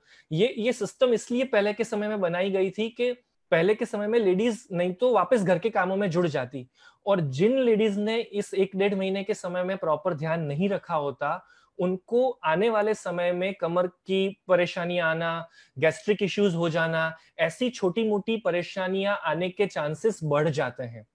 इसलिए उस 1-1.5 महीने के समय अगर आपके परिवार में आपको आराम करवाने की प्रणालिका है, तो उसे बुरा मत समझिए, उसका रिस्पेक्ट करिए, उस प्रणालिका को फॉलो करिए। और उस समय पर्टिकुलर प्रकार की चीजें आपको खिलाई जाती है, उसका यही रीजन है कि आपका बॉडी वापस नॉर्मल हो जाए। आपका जो गर्भाशय है वो उस समय जो खुल जाता है, फूल जाता है, उससे नॉर्मल होने के लिए जो टाइम चाहिए, ये वो सारा खाना होता है, ये वो सारा पीरियड होता है। तो उससे प्रॉपरली हमें हैंडल करना चाहिए, बड़ों का उस समय आदर कर कर ये जो भी प्रणालिका है उससे अच्छी तरीके से फॉलो करनी चाहिए, आप ही के हेल्थ के लिए बेटर होती है, राइट। तो इस तरह से गर्भ संस्कार की शुरुआत हस्बैंड वाइफ के सिलेक्शन से होती है, और डिलीवरी के दिन गर्भ संस्कार के पालन की कंप्लीशन होता है। तो अब आपके मन में ये सवाल क्लियर हो गया होगा। आपको अगर कोई भी अब पूछता है कि गर्भ संस्कार की शुरुआत कब होती है, तो अब आपके मन में कोई कंफ्यूजन नहीं आएगा। Okay, all clear? चलिए ग्रेट। तो अब हम आगे बढ़ते हैं आज के एक्टिविटी सेशन में। ये था आज का पूरा थियोरेटिकल सेशन। अगर इसमें कोई कंफ्यूजन है, कोई सवाल है आपके मन में, तो आप चैट बॉक्स में रिप्लाई कर पूछ सकते हैं। हम 2 मिनट की प्रतीक्षा करते हैं, क्वेश्चन आंसर समझ लेते हैं और उसके बाद एक्टिविटी राउंड में आगे बढ़ते हैं। आज हम 5 सेंस एक्टिविटी डेवलपमेंट सीखने वाले हैं। किस तरह से बच्चे की 5 इंद्रियों का प्रॉपर विकास किया जा सकता है, कैसे करना चाहिए, क्या क्या एक्टिविटी करनी चाहिए, उन्हें हम समझेंगे। आज का सेगमेंट थियोरेटिकल पार्ट थोड़ा लंबा था, तो अगर आपके मन में कोई भी क्वेश्चन है, कोई भी दुविधा है, तो आप फटाफट पूछ लीजिए। तो 1-2 सवालों के आंसर कर yes Khushi ji, thank you so much, enjoyed, आपको बहुत आनंद आया, आपको पसंद आया। यस, आप अपने फीडबैक्स भी भेज सकते हैं कि आपको ये पूरी बात कैसी लगी, अच्छे से समझ में आई। अगर आपने कुछ नई बातें आज जानी या आपके कुछ ऐसे कंफ्यूजन्स थे वो आज क्लियर हुए हों, तो आप वो भी लिखकर भेजिए, ताकि हमें पता चल सके कि यस ये सारी चीजें कंफ्यूजन होती है जो क्लियर हुई आज आप सभी के मन में। यस हर्षल जी, कुछ नया जानने को मिला आपको। दृष्टि जी कह रही हैं बहुत अच्छा लगा, बहुत नई नई बातें जानी। यस, फ्यूचर में आपको हेल्प में आएगा, बिल्कुल। रीड करवाती पर बीबी ने और अच्छे हिंदी एंड इंग्लिश में। यस, ये एक सवाल था आरती जी का कि अलग अलग लैंग्वेज को अगर मैं पढ़ती हूँ तो क्या बच्चे को समझ में आएगी? यस, 100%। आप अलग अलग लैंग्वेजेस अगर सुनती हैं, समझती हैं, तो अभी वो बच्चे को समझ में आएगी, क्योंकि बच्चा वो चीजें स्टोर कर लेगा। वो स्टोर की हुई बातें जब वो फ्यूचर में जन्म लेने के बाद उस लैंग्वेज को, उन वर्ड्स को समझने की कोशिश करेगा, तो कनेक्टिविटी उसे फास्ट मिलेगी, रिकॉग्नाइजेशन उसे फास्ट मिलेगा और आसानी से वो चीजें वो सीखने लगेगा, राइट। यस, आप लोगों को भी ये बातें बता सकेंगे। बिफोर मैरिज 3 days रस्म इज इम्पोर्टेंट। यस खुशी जी, शादी के पहले की जो 3 दिन की रस्म है ना, वो बहुत इंपॉर्टेंट है। इवन शादी के समय जो ये श्लोक गान होता है, जो मंत्रोच्चार होता है, वो मंत्र भी गर्भाधान की प्रक्रिया से कनेक्टेड होते हैं। बस जल्दबाजी यही होती है हमें कि शादी फटाफट निपटाओ, मेकअप खराब हो जाएगा, नहीं तो फोटो खराब हो जाएंगे, इसलिए हम पंडित जी को भी 500,000 रुपए की नोटें पकड़ा देते हैं और फटाफट खत्म करवाए। पर ये सही नहीं है, हमें हर एक मंत्र तो समझने चाहिए। From which week baby can understand? 16th week Monali ji पूछ रही है। नहीं मोनाली जी, देखिए बच्चे के जो सबकॉन्शियस माइंड की रचना है ना, वो तो गर्भाधान से ही शुरू हो चुकी होती है, और 14th डे से बच्चे के न्यूरॉन्स बनना शुरू हो जाते हैं। 14वां दिन कंसीव करने से, मतलब आपको पता भी नहीं है कि आप प्रेग्नेंट हो चुकी हैं, तभी से बच्चे के अंडरस्टैंडिंग की स्टार्टिंग हो जाती है। सो 16वें वीक की जरूरत नहीं है वेट करने की। आपको डे 1 से ही शुरू करना है। इवन हमने अभी तो ये डिस्कस किया ना कि आपको 3 महीने पहले से शुरू करना है कंसीव करने के, क्योंकि आपके जिन्स में भी तो करेक्शन करने हैं हमें थोड़े बहुत जो मुमकिन है, राइट। तो इसलिए वहां पर आपको ये सोचने की जरूरत नहीं है कि 16वें वीक से शुरुआत करनी है, शुरू से ही शुरू कर देनी है, राइट। चलिए ठीक है, और कुछ भी सवाल हैं तो आप हमें हमारे पर्टिकुलर नंबर्स पर भी डिस्कस कर पूछ सकते हैं। यहाँ पर एक और सवाल है, बहुत सारी नई बातें जानने को मिली। ओके ओके, आपका कमेंट ही था, ठीक है। तो अब हम 5 सेंसेस पर आगे बढ़ते हैं। तो टोटल 5 जो मुख्य सेंसेस हैं हमारी, vision, hearing, smell, taste and touch. Okay, इन पांचों इंद्रियों को हम बच्चे के अंदर पावरफुल डेवलप करना चाहते हैं। ओके, तो इससे हम 1 बाय 1 एक्टिविटीज के द्वारा समझेंगे। यस, यहाँ पर एक इंपॉर्टेंट सवाल आया है जिसे मुझे लगता है कि मिस नहीं करना चाहिए, तो मैं वो आपको बता देता हूँ। वर्षा जी, थैंक यू सो मच, आपने बहुत सही सवाल पूछा। प्रेगनेंसी पीरियड कैसे गिना जाता है, ये समझना बहुत जरूरी है। आपको लास्ट जब भी मेंसेस आखिरी बार आप लेकर आपकी प्रेगनेंसी का दिन शुरू हो जाता है, राइट। तो जब आप नेक्स्ट मंथ पीरियड मिस करते हैं और उसके 1-2 दिन बाद आप प्रेगनेंसी टेस्ट कर कंफर्म करते हैं कि आप प्रेग्नेंट हुए या नहीं, राइट। तो जब आपका टेस्ट पॉजिटिव आता है उस दिन ऑलमोस्ट आपका 1 महीना ऑलरेडी खत्म हो चुका होता है, राइट। तो काफी लोग ये सोचते हैं कि हमने कंसीव तो ये मेंसेस आने के 10 दिन बाद या 12 दिन बाद ट्राई किया था, तो क्या वहां से कैलकुलेशन करना है? नहीं, वहां से कैलकुलेशन कोई भी नहीं करता। कैलकुलेशन उसी दिन से होता है जब आपका लास्ट मेंसेस आया था। लास्ट मेंसेस का first day is your day 1 of pregnancy. अब यहां पर एक और कंफ्यूजन आता है कि प्रेगनेंसी कितने दिनों की होती है। तो प्रेगनेंसी टोटल 280 डेज की गिनी जाती है। उसका जो पहला महीना है वो ऑलमोस्ट आपका मिस हो चुका होता है, आपको उसमें पता भी नहीं होता कि आप प्रेग्नेंट हुए हैं या नहीं, राइट। तो इस तरह से पूरे 280 दिन की प्रेगनेंसी है। अब इसमें 2 तरीके हैं गिनने के। मेडिकल साइंस गायनेकोलॉजिस्ट जो गिनते हैं वो 7 दिन का 1 वीक और 4 वीक का 1 महीना, इस तरह से गिनते हैं। तो 28 दिन का 1 महीना हुआ। अब 280 दिनों को अगर 28 दिनों के महीने में कन्वर्ट कर दिया जाए तो टोटल 10 महीने की प्रेगनेंसी हो गई, राइट। तो ये कंफ्यूजन नहीं है, ये मेडिकल साइंस के अकॉर्डिंग बिल्कुल परफेक्ट साइंस है।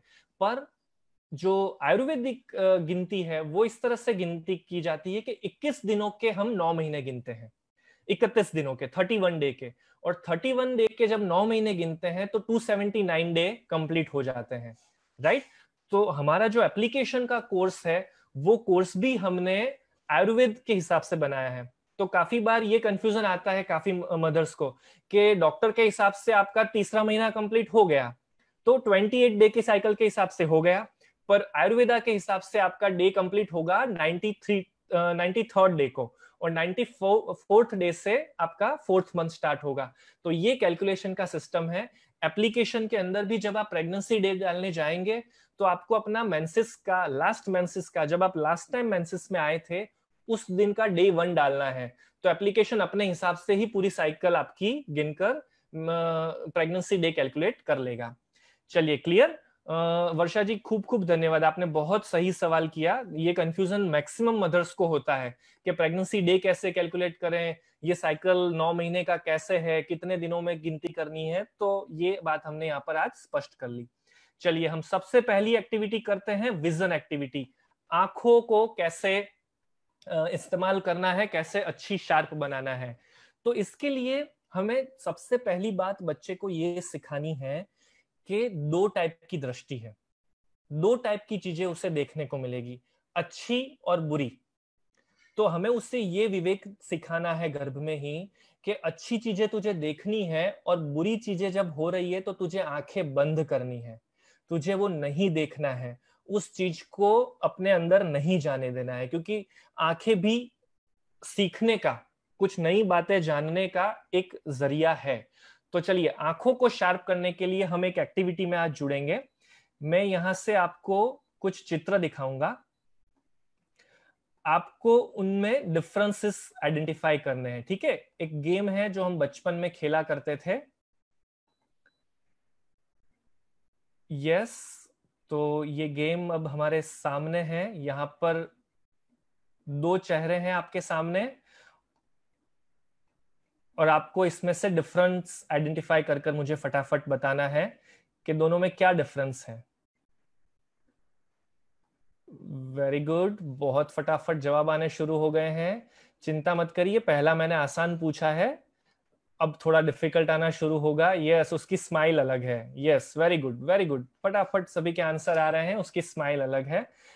चलिए इसी बात पर आप भी मुस्कुरा दीजिए, आपके चेहरे पर भी एक अच्छी सी स्माइल आ जाए। नेक्स्ट क्वेश्चन, ये है हमारा कोरोना वायरस का चेहरा।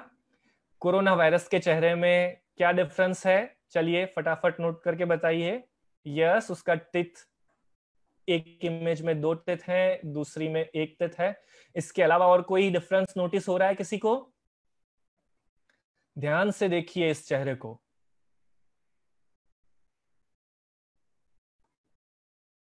यस, नहीं, और कोई भी डिफरेंस नहीं है। यस यस, और कोई भी डिफरेंस नहीं है इसके चेहरे में, एक ही डिफरेंस था। नेक्स्ट इमेज पर जाते हैं। यस, इस इमेज को बड़े गौर से देखिए, इसमें आपको और बहुत सारे वेरिएशन मिलेंगे, बहुत सारे डिफरेंसेस हैं। आपको बहुत कंसंट्रेशन से देखना है। Observation, tail, leaf, flowers, cloud, very good. नदी में थोड़ा सा डिफरेंस है, नदी के वेव्स में डिफरेंस है। वेरी गुड, बहुत सही जा रहे हैं। क्लाउड, ट्री, ट्री के अंदर एक माइनर सा डिफरेंस है। Tail, tree, leaves. Yes, Facebook पर भी हमारे फ्रेंड्स ने रिप्लाई देना शुरू कर दिया है। प्रगति जी कह रही हैं पौधा एक कम है। क्षितिजा जी कह रही हैं ट्री में एक डिफरेंस है। अनुपमा जी कह रही हैं टेल का शेप अलग दिशा में है। मनाली जी ने भी ट्री देख लिया, अनुपमा जी ने लीफ देखा है। कृपाली जी फ्लावर देख रही हैं। सयाली जी ने देखा उसके दांतों में डिफरेंस है, देखिए उसका मुंह खुला हुआ है एक चित्र में। यस, बहुत माइनर माइनर वेरिएशंस हैं, उन्हें आपको बहुत ध्यान से देखना पड़ेगा। वेरी गुड वेरी गुड, बहुत अच्छी तरीके से ट्राई किया जा रहा है। चलिए मैं इमेज चेंज कर रहा हूं। यस, अब ध्यान से देखिएगा इन दोनों चित्रों में क्या डिफरेंस है। यस, पंच, क्रो। यस, क्रो की दिशा, एक जगह क्रो कम है, बर्ड कम है एक जगह। Yes, very good. Yes, Facebook पर भी हमारे सारे फ्रेंड्स बहुत तेजी से रिप्लाई कर रहे हैं, बहुत बारीकाई से इसे ध्यान देख रहे हैं। यस, सेकंड इमेज अब हमारे सामने है। विमेन में एक छोटा सा करेक्शन है। प्लांट, प्लेन अलग दिशा में उड़ रहा है, बिल्कुल सही आपने गौर किया। Yes, bird, plane, direction, flowers. Drishti ji, Rahul ji, Sangeeta जी, माधुरी जी, अंकिता जी, सभी बिल्कुल परफेक्ट आप देख रहे हैं। Papers, Apple on tree. Yes, apples की कैलकुलेशन में भी गड़बड़ है, वो भी कम ज्यादा है। यस, अनुपमा जी, मनाली जी, नेहा जी। यस, नेहा जी, सन की डायरेक्शन में थोड़ा सा सन के शेप में थोड़ा सा करेक्शन है। बिल्कुल बिल्कुल, परफेक्ट परफेक्ट, बहुत बढ़िया बहुत बढ़िया। आप सभी बहुत अच्छी तरीके से विजन एक्टिविटी में जुड़े। चलिए आगे बढ़ते हैं हम नेक्स्ट एक्टिविटी की तरफ। नेक्स्ट एक्टिविटी में हम लेते हैं लिसनिंग एक्टिविटी को। यस, अब हम बहुत ध्यान से सुनेंगे कुछ आवाजों को जो मैं यहां से सुनाऊंगा, और आपको गैस करना है कि ये आवाज किसका है, ये आवाज किस चीज का आ रहा है। ओके, रेडी हैं आप सभी? आप अगर रेडी हैं सुनने के लिए तो यस। Okay, very good. चलिए, तो ये पहला आवाज आप सभी के लिए।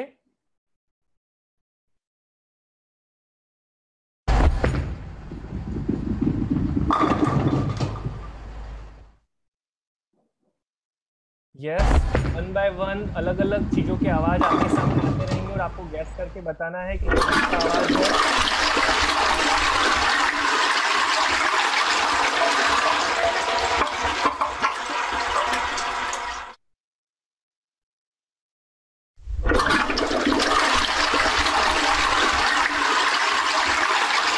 Yes, good try good try.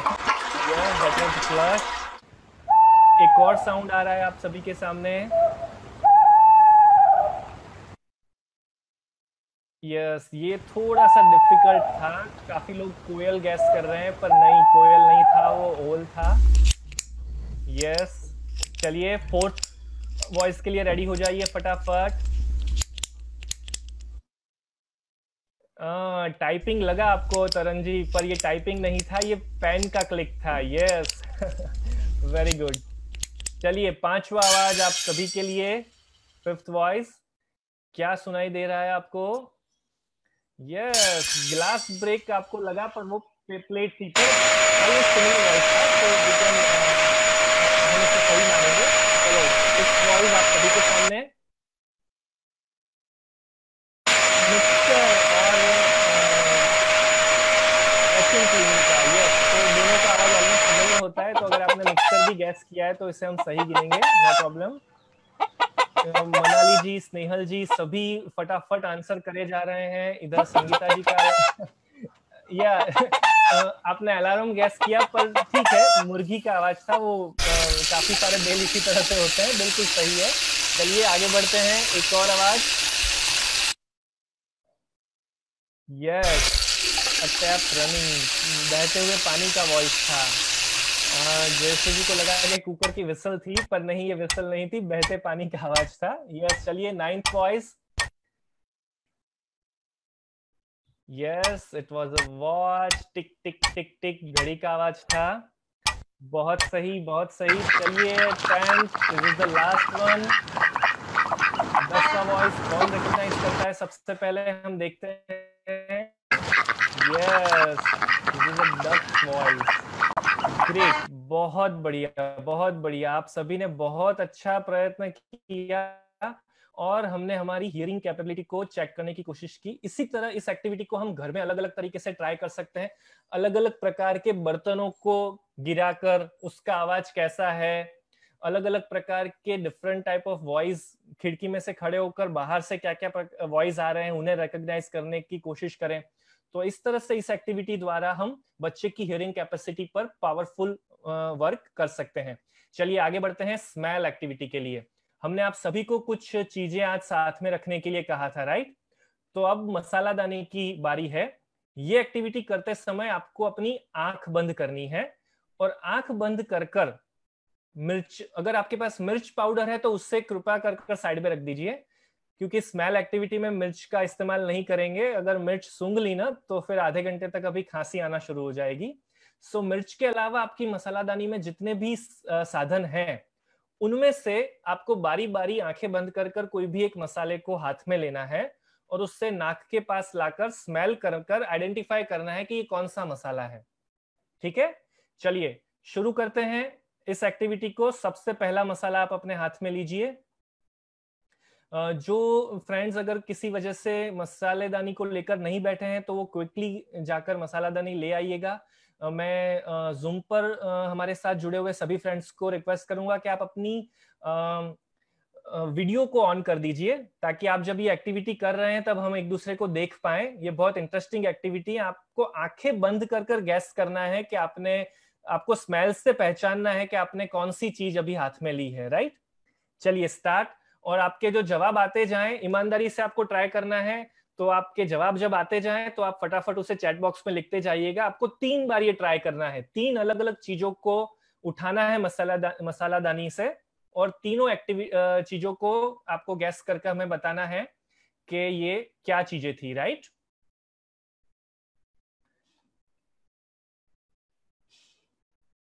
चलिए मैं वीडियो स्क्रीन को भी थोड़ा बड़ा कर देता हूं, ताकि जो फ्रेंड्स फेसबुक पर देख रहे हैं वो एक्टिविटीज को होते हुए भी देख सकें। यस, यस, आप सभी के आंसर्स भी साथ ही के साथ आप भेजते जाइएगा।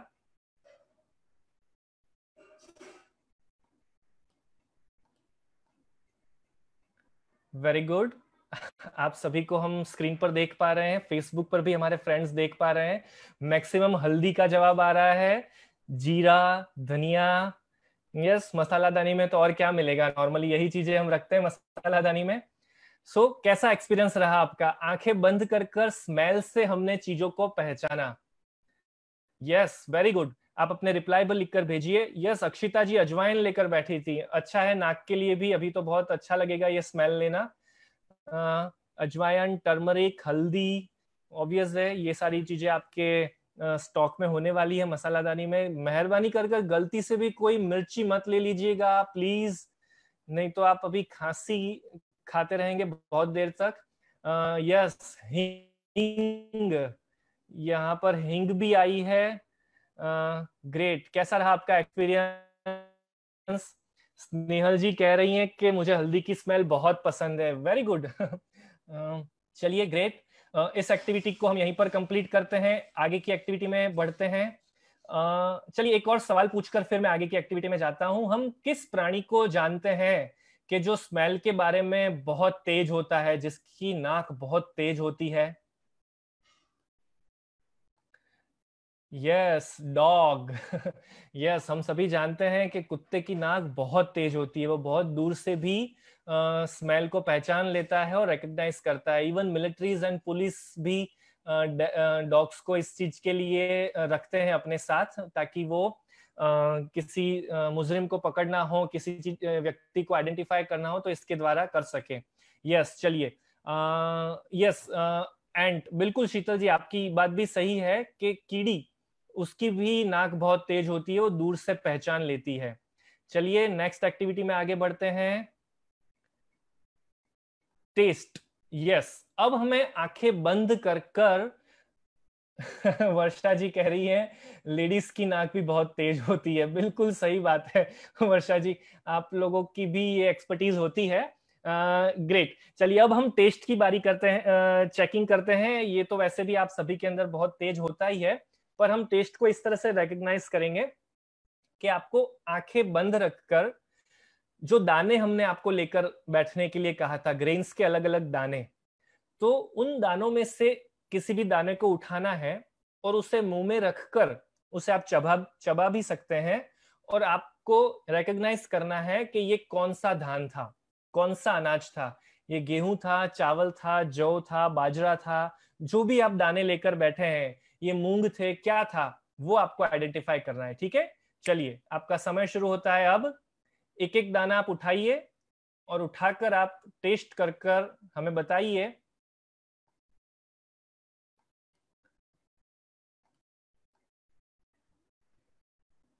यस, काफी सारे फ्रेंड्स इसे कर रहे हैं। हमें टोटल 5 चीजें इस तरह से वन बाय वन करनी है, ठीक है? चना दाल, गेहूं दाल, छोले चना, मूंग। इसमें तो भाई आप सबसे कौन लड़ सकता है, आप सब इसमें एक्सपर्ट हैं।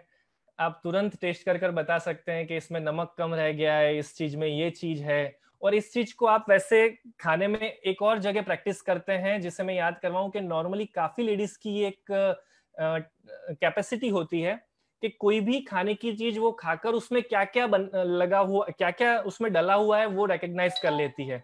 तो आप इस चीज की प्रैक्टिस रूटीन में खाने में भी कर सकते हैं कि जो चीज आपने नहीं पकाई है, अगर किसी और ने कोई खाना बनाया है और वो चीज आपके हाथ, वो चीज आप जब चख रहे हैं, तब आप रिकॉग्नाइज करने की कोशिश करें कि इसमें कौन कौन से मसाले डले हुए हैं। तो इस तरह से आप अपनी टेस्ट बर्ड को पावरफुल बना सकते हैं। साथ ही साथ ऐसी चीजें भी खाइए जो रूटीन में आप टेस्ट नहीं करते हैं, जैसे कि कड़वा टेस्ट भी बच्चे को करवाना जरूरी है। तो डिफरेंट तरह के अलग अलग टेस्ट आप खुद भी करिए प्रेगनेंसी के दरमियान, ताकि बच्चे को भी वो टेस्ट करने का मौका मिले। यस, अंकिता जी का रिप्लाई आ रहा है, मूंग मूंग दाल, चने की दाल। वर्षा जी कह रही है गेहूं, मूंग, सोयाबीन। हमारे दिल्ली से कोई मित्र हैं, इसलिए उन्होंने ये चौले वगैरह भी लिखा है। करेला यहाँ पर किसी फ्रेंड ने ट्राई किया है। वेरी गुड, चलिए बहुत बढ़िया।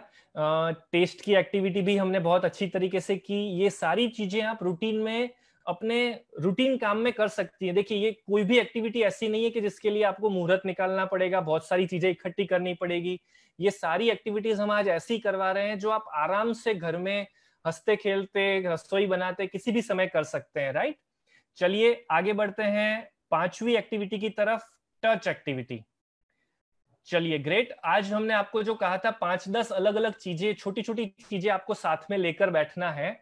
उन चीजों को अब आप निकालिए स्क्रीन पर दिखाते जाइएगा, आपको आंखें बंद रखनी है।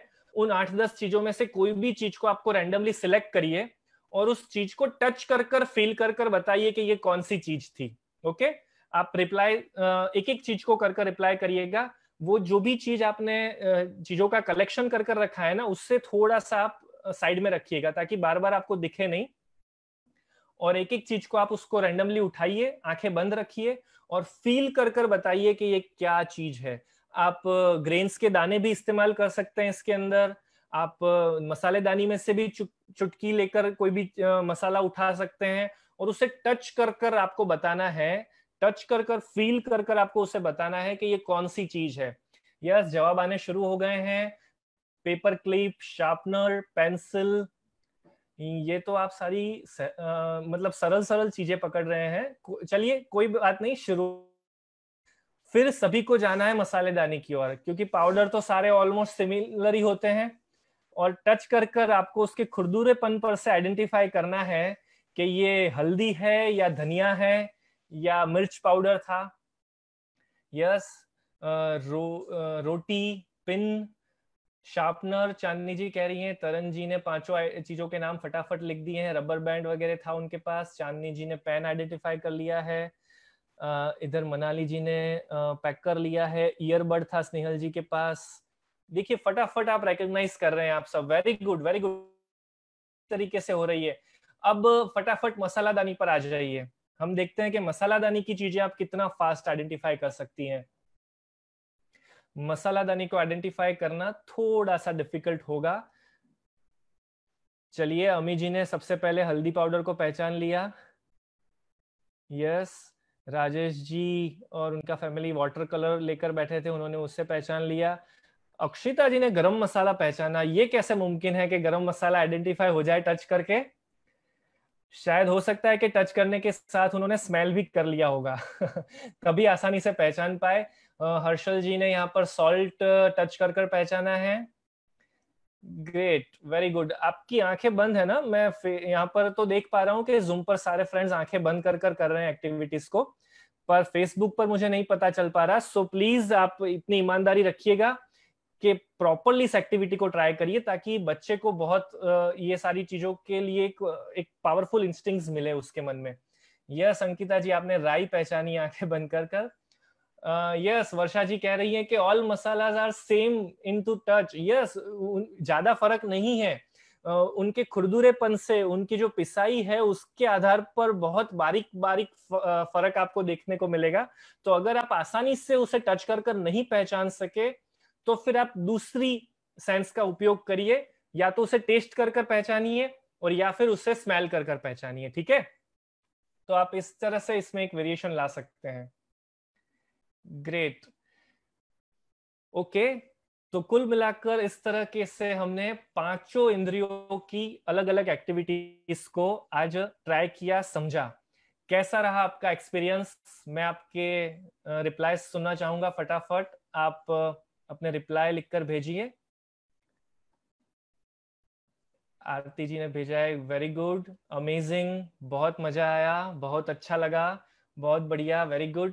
देखिए ये कितनी सिंपल सी एक्टिविटीज थी। नॉर्मली ये एक्टिविटीज करने के लिए कोई भी खर्चा नहीं करना पड़ता। हम पूरे दिन आराम से इन एक्टिविटीज को दिन में जब चाहे तब कर सकते हैं और कोई भी मतलब इसके लिए एफर्ट्स की जरूरत नहीं है, किसी लोगों को इन्वॉल्व करने की जरूरत नहीं है। तो विदाउट टॉयस, यस एग्जैक्टली खुशी जी, किसी भी इंस्ट्रक्शंस की, किसी चीज की जरूरत नहीं और बहुत मजा आया। चलिए एक और सवाल, क्या ये एक्टिविटीज करते समय आपको कोई भी टेंशन हुआ? आपके जो भी प्रॉब्लम्स चल रहे थे वो प्रॉब्लम्स आपको डिस्टर्ब कर सके? कोई भी नेगेटिव विचार आपके मन में आया? कोई भी ऐसी घटना बनी कि जिसमें आपको बिल्कुल भी बोर्डम महसूस हुआ हो या आपने एंजॉय नहीं किया हो? नहीं? तो बस यही सही एक्टिविटीज है। इन एक्टिविटीज को प्रेगनेंसी के दरमियान करते रहना है, करते रहना है। परिवार के सदस्यों को इन्वॉल्व करना है ताकि ग्रुप में एक्टिविटीज होगी तो और भी मजा आएगा। हस्बैंड वाइफ साथ में बैठ के खेलिए, मदर इन लॉ को इन्वॉल्व करिए, घर के और सदस्यों को इन्वॉल्व करिए, तो इस तरह से आप बहुत एंजॉय कर सकेंगे। ठीक है, चलिए अब हम श्लोक गान की एक्टिविटी में जुड़ते हैं आज। मैं यहाँ से गर्भ संस्कार में सुनने लायक, करने लायक कुछ श्लोकों को यहाँ से आप सभी के लिए प्ले कर रहा हूँ। आंखें बंद करिएगा और आराम से इन श्लोकों को सुनिए। बच्चे के लिए और आपके लिए बहुत इंपॉर्टेंट है ये सारे श्लोक। नानी से हो नानी रही जैसी नानी दूब, घास फूस सब उड़ गया, दूब खूब की खूब। निजात्मानं ब्रह्मरूपं देहत्रय विलक्षणं, विभाव्यतेन कर्तव्या भक्तिः कृष्णस्य सर्वदा। अपनी आत्मा को 3 देह से अलग ब्रह्म स्वरूप मानकर भगवान की भक्ति करनी चाहिए। पर धन पत्थर मानिए, पर स्त्री मात समान, इतना करे हरि ना मिले तो तुलसीदास जमान। प्रदोषे दीपकः चन्द्रः, प्रभाते दीपकः रविः, त्रैलोक्ये दीपकः धर्म, सुपुत्रः कुलदीपकः। संध्या काल में चंद्रमा दीपक है, प्रातः काल में सूर्य दीपक है, तीनों लोकों में धर्म दीपक है और सुपुत्र कुल का दीपक है। प्रिय वाक्य प्रदानेन सर्वे तुष्यन्ति जन्तवः, तस्मात् तदेव वक्तव्यं वचने का दरिद्रता। प्रिय वाक्य बोलने से सभी जीव संतुष्ट हो जाते हैं, अतः प्रिय वचन ही बोलने चाहिए। ऐसे वचन बोलने में कंजूसी कैसी। राम झरोखे बैठ कर सबका मुजरा लेता, जैसी जिनकी चाकरी वैसा उनको देता। Very good. कैसा रहा आपका एक्सपीरियंस श्लोक सुनने का? श्लोक गान का बहुत महत्व है, क्योंकि श्लोकों में विश्व की सबसे प्राचीन और सबसे बेसिक लैंग्वेज संस्कृत का उपयोग किया जाता है। और संस्कृत लैंग्वेज का अगर बेस बच्चे को गर्भ से दे दिया जाए तो बच्चे का प्रोनाउंसिएशन बहुत अच्छे आते हैं। बाकी सारी भाषाएं सीखने की भी जो उसमें काबिलियत है वो बहुत बढ़ जाती है। और संस्कृत के 2-2 कड़ियों के श्लोकों में बहुत पावरफुल मोरल वैल्यूज भी छुपे होते हैं, तो वो भी हम इस तरह से बच्चे के अंदर पहुंचा सकते हैं, बच्चे में ला सकते हैं। साथ ही साथ हम भी ये सुनते हैं तो शांति का अनुभव होता है, बहुत खुशहाली फील होती है। तो ये सारे बेनिफिट्स भी हमें साथ के साथ मिलते हैं।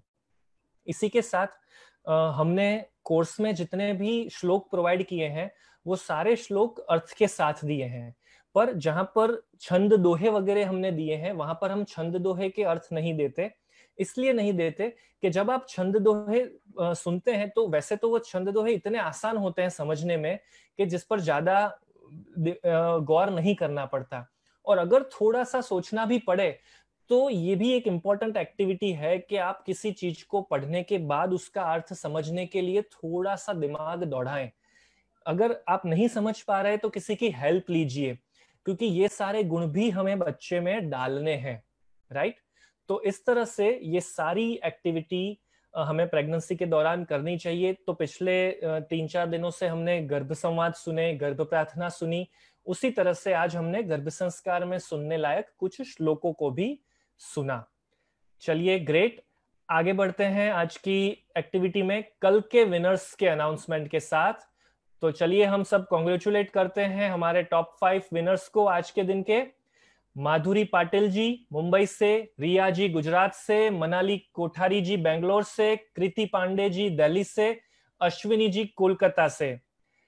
वैसे तो कुल हमें कल 1500 से ज्यादा रिप्लाईज आए थे और उसमें से ऑलमोस्ट 1300 प्लस रिप्लाईज पॉजिटिव सही थे, पर अगेन हमारी लिमिटेशन है इसलिए हमने उनमें से 5 को सिलेक्ट किया है। बाकी के सारे फ्रेंड्स कल वापस रिप्लाई कर सकते हैं। एक और इम्पोर्टेंट बात, जिनके रिप्लाई रोज आते रहेंगे, ऐसे टॉप 20 पार्टिसिपेंट्स को हम 7th डे, लास्ट डे, एक मेगा प्राइज देने वाले हैं। तो खास आप अपने रिप्लाईज कंटिन्यू रखिएगा, मैक्सिमम रिप्लाई बढ़ाते रहिएगा, ताकि हम मैक्सिमम फ्रेंड्स के साथ इन्हें शेयर कर सकें। चलिए कल का होमवर्क हम देख लेते हैं, कल हमें क्या होमवर्क लेकर आना है। तो कल का होमवर्क है लेटर राइटिंग। आप सभी को अपने बेबी को एक लेटर लिखना है। हस्बैंड वाइफ साथ में लिख सकते हैं, दोनों अलग अलग लिख सकते हैं। और ये लेटर लिखने का उद्देश्य ये है कि आप सब अपने बेबी के लिए अभी जो प्लानिंग कर रहे हैं, अभी जो एक्टिविटीज कर रहे हैं, अभी आप जो गर्भ संस्कार का पालन कर रहे हैं, आपके मन में जो बेबी के लिए भावनाएं हैं, जो फीलिंग्स हैं, वो सब आपको उस लेटर में लिखनी है। और इस तरह से लिखनी है कि आपका बच्चा जब 5-6 साल का, 7 साल का हो जाएगा, समझने लायक होगा, उस समय आप ये लेटर उससे गिफ्ट करेंगे और ये लेटर वो तब पढ़ सकेगा। तो आपको ये अज्यूम करके लिखना है कि आपका बेबी 6-7 साल का हो गया है, वो बेटा हो सकता है, बेटी हो सकती है, कुछ भी हो सकता है, राइट। तो आपको एक कॉमन संबोधन के साथ लिखना है। नॉर्मली बेटा संबोधन बेटी और बेटा दोनों के लिए कॉमन कहा जाता है। तो आप बेटा, प्यारा बेटा भी लिख सकते हैं, क्योंकि ये संबोधन ग्रामेटिकल फॉर्म में भी दोनों के लिए कॉमन यूज किया जा सकता है।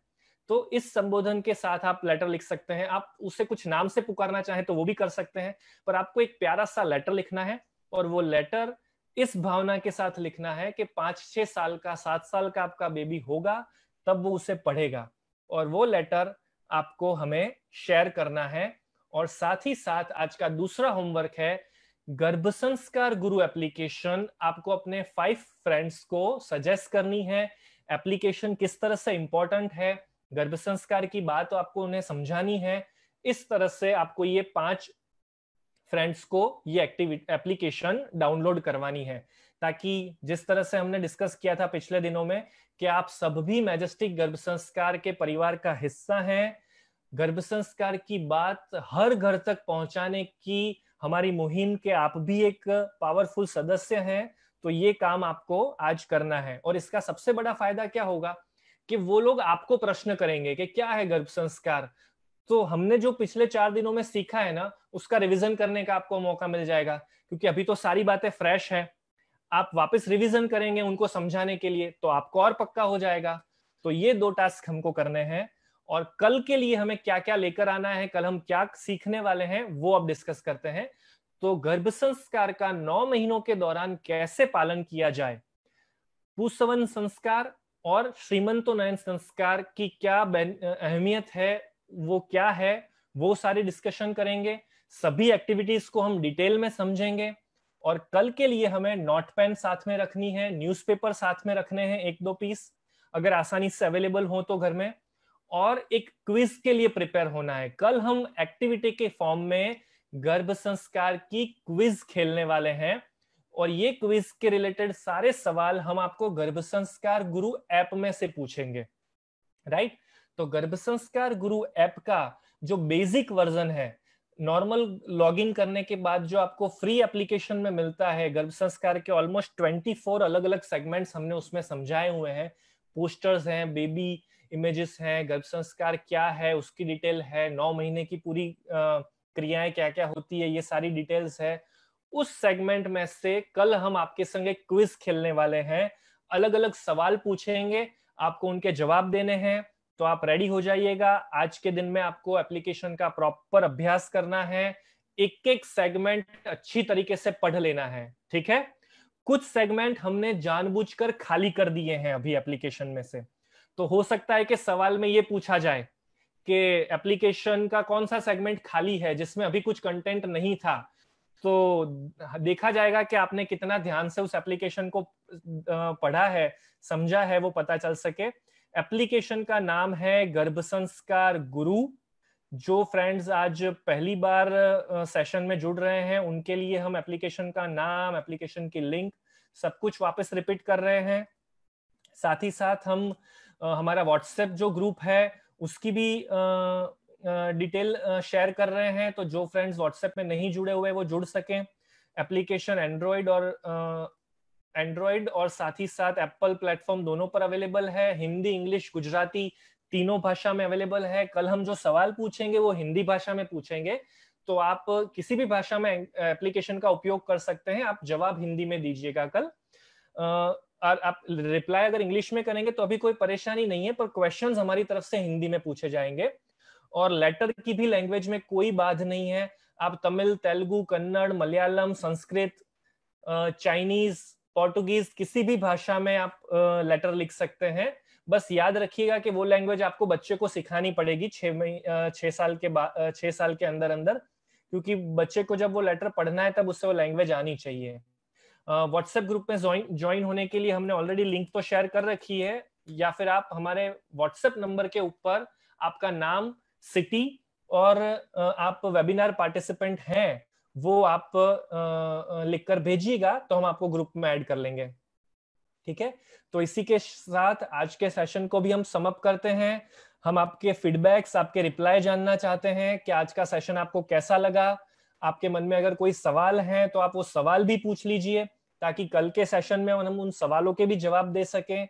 मोस्ट ऑफ आपके जितने भी सवाल आते हैं उनको हम सेशंस में कवर करने की कोशिश कर रहे हैं, तो ऑलमोस्ट सभी जवाब हम देते जा रहे हैं। अगर कुछ मिस हो जाता है तो आप कृपया कर पूछते रहिएगा और फ्रेंड्स को भी बताइएगा, क्योंकि ये जितने भी सेशन हम इन 7 दिन में ले रहे हैं, ये सेशंस नॉर्मली बाकी सारे लोग 5,000 से लेकर 20,000 की फीस में ये सेशंस आपको देते हैं। आपको ये सेशंस सुनने के लिए 5,000 से 20,000 तक की फीस चुकानी पड़ती है। ये सारे सेशंस यहाँ पर हम फ्री ऑफ कॉस्ट कर रहे हैं पूरे भारत के लिए, सभी लोगों के लिए। तो जितने ज्यादा लोगों को इसका लाभ मिलेगा उतना बेहतर रहेगा। इतने लोगों के पैसे बचेंगे, खर्च बचेगा, तो मैक्सिमम लोगों तक ये मैसेज पहुंचाइए ताकि ज्यादा से ज्यादा लोग इन सेशंस के लाभ ले सकें। जितना भी कुछ गर्भ संस्कार में पॉसिबल है वो सारी बातें हम आपसे शेयर कर रहे हैं। यहाँ पर हम कुछ भी छुपा कर नहीं रख रहे, क्योंकि हमको आपसे कोई पेमेंट लेने की कोई इच्छा नहीं है, कोई आशा नहीं है। हम चाहते हैं कि कोरोना के समय में मैक्सिमम लोगों तक ये बात पहुंचे, ताकि प्रेगनेंसी को वो लोग जॉयफुली एंजॉय कर सके, पॉजिटिव एंजॉय कर सकें, और एक अच्छी शुद्ध भावना के साथ हम ये एक्टिविटी करवा रहे हैं। तो आप भी इसी उत्साह के साथ जुड़ रहे हैं, तो आपका भी खास खास धन्यवाद। और बिल्कुल भी आलस करे बगैर मैक्सिमम लोगों तक ये बात पहुंचाएं। ठीक है, तो हैप्पी गर्भ संस्कार के मैसेज के साथ हम आज का सेशन यहाँ पर समअप करते हैं। आप चैट बॉक्स में हैप्पी गर्भ संस्कार लिखकर रिप्लाई करेंगे और हम एक दूसरे को गुड बाय कहेंगे, और कल हम वापस मिलेंगे। सुरक्षित रहिए, घर में रहिए और गर्भ संस्कार का पालन करते रहिए, और खास मुस्कुराना मत भूलिए, हंसते रहिए। आपके चेहरे पर कॉन्स्टेंटली स्माइल होनी चाहिए। यस, हैप्पी गर्भ संस्कार माधुरी जी, रीटा जी, हैप्पी गर्भ संस्कार Hina ji, Nidhi ji, thank you Sayali ji, thank you for your appreciation. आप सभी अपने रिप्लाई हमारे फेसबुक पेज के रिव्यू सेगमेंट में दे सकते हैं। एप्लीकेशन के प्ले स्टोर पर जाकर भी आप अपने रिप्लाई लिख सकते हैं, ताकि मैक्सिमम लोगों तक ये रिप्लाई पहुंचे, ये बातें पहुंचे, क्योंकि रिप्लाईज के जरिए, आप लोगों के फीडबैक के जरिए लोग ज्यादा जल्दी कनेक्ट होते हैं। तो आपके फीडबैक बहुत मायने रखते हैं। आप अपने फीडबैक हमारे फेसबुक पेज पर जरूर लिखिएगा, यूट्यूब चैनल पर लिखिएगा, प्ले स्टोर पर लिखिएगा। आप हमारे आपके फीडबैक वीडियो शूट कर भी हमें भेज सकते हैं। मोबाइल पर नॉर्मल क्वालिटी के वीडियो शूट कर आप अपने फीडबैक हमें व्हाट्सएप पर, ईमेल पर भेज सकते हैं। तो उन वीडियोस का भी हम और लोगों तक मैसेज पहुंचाने में इस्तेमाल कर सकते हैं। बाकी सब बाय करें, तब तक कुछ छोटे मोटे सवाल हैं, कुछ कंफ्यूजन्स हैं, तो उन्हें भी हम डिस्कस करते हैं। आरती जी पूछ रहे हैं, मुझे इंग्लिश संस्कृत नहीं आती, तो क्या मैं बेबी को यूट्यूब से इंग्लिश स्पीच, संस्कृत मंत्र वीडियो सुना सकती हूँ क्या? आरती जी, इस सवाल को थोड़ा और मैं ब्रॉड कर देता हूँ, क्योंकि काफी फ्रेंड्स हमें ये पूछते हैं कि हमें बच्चे को फ्रेंच सिखानी है, दूसरी लैंग्वेज सिखानी है, या मेरा मैथ्स अच्छा नहीं है, तो क्या मेरे बच्चे का भी मैथ्स अच्छा नहीं होगा? तो नहीं, ऐसा कोई कंफ्यूजन कोई भी मन में मत रखो। देखिए, बच्चा गर्भ में जो सीख कर आता है, या आप और मैं भी जो भाषा गर्भ में सीख कर आए थे ना, वो लैंग्वेज इनबिल्ट हमें सीखने को मिल जाती है। तो आपको आता है कि नहीं, उससे कोई फर्क नहीं पड़ता। आप अगर उससे रिलेटेड एक्टिविटीज करते हैं, ऐसे वीडियोस देखते हैं, ऐसी एक्टिविटी करने का प्रयत्न करते हैं, तो वो इंपॉर्टेंट है बच्चे के लिए। जैसे कि एग्जाम्पल के तौर पर आप इंग्लिश में कुछ सुन रहे हैं या संस्कृत में कुछ सुन रहे हैं, आपके पल्ले बिल्कुल नहीं पड़ रहा, आपको नहीं समझ आ रहा, आप मैथ्स के कुछ पजल सॉल्व कर रहे हैं, आपको आ ही नहीं रहा करना, पर आप उसे करते रहिए, कोशिश करते रहिए, भले आपसे सॉल्व ना हो, किसी की मदद लीजिए, वैसे करके सीखने की कोशिश करिए। वैसे करने में भी अगर आपको बोर्डम हो रहा है, फिर भी प्रयत्न करिए। आपका प्रयत्न बच्चे के लिए इंपॉर्टेंट है। आपके द्वारा सुने गए इंग्लिश के लेक्चर्स, संस्कृत के लेक्चर्स या मंत्र, वो बेबी स्टोर कर रहा है अपने दिमाग में, राइट? तो इस विचार के साथ, इस भावना के साथ आप उसे सुनते रहिए, तो बच्चे के लिए वो 100% बेनिफिशियल होगा। ठीक है सर, ऐप में जो म्यूजिक है वो सब रोज सुनना है क्या? नहीं जयश्री जी, सब रोज नहीं सुनना। आप अगर जो कोर्स शुरू करते हैं मैजेस्टिक गर्भ संस्कार की एप्लीकेशन का, गर्भ संस्कार गुरु ऐप का जो दैनिक कोर्स है, अगर आप वो कोर्स शुरू करते हैं, तो आपको उस कोर्स में जो दिया जाता है उतना ही सुनना है। जो हमने फ्री सेगमेंट में म्यूजिक रख रखे हैं, वो प्लानर्स के लिए ज्यादा है मटेरियल, ताकि प्लानिंग के समय आपको मटेरियल ढूंढने में परेशानी ना हो। और प्रेग्नेंट लेडीज उसमें से सिर्फ जो राग वाला सेगमेंट है उस म्यूजिक को इस्तेमाल कर सकती है। और म्यूजिक आपको कब सुनना है? तो म्यूजिक आप अपने फ्री टाइम में सुनिए। आप रसोई कर रही हैं किचन में, तो उस समय म्यूजिक शुरू कर दीजिए। रात को सोते वक्त म्यूजिक शुरू कर दीजिए।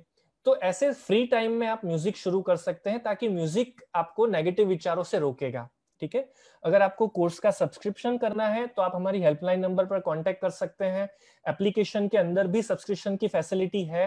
एप्लीकेशन के बारे में और ज्यादा डिटेल में जानकारी हम छठे दिन समझने वाले हैं, तो वहां पर आपको एप्लीकेशन के बारे में, कोर्स के बारे में सारी जानकारी प्रॉपर्ली समझाई जाएगी। ठीक है, तो जयश्री जी, आप हमारे नंबर पर कांटेक्ट कर लीजिएगा, तो हमारी टीम आपको पूरी बातें समझाएंगी।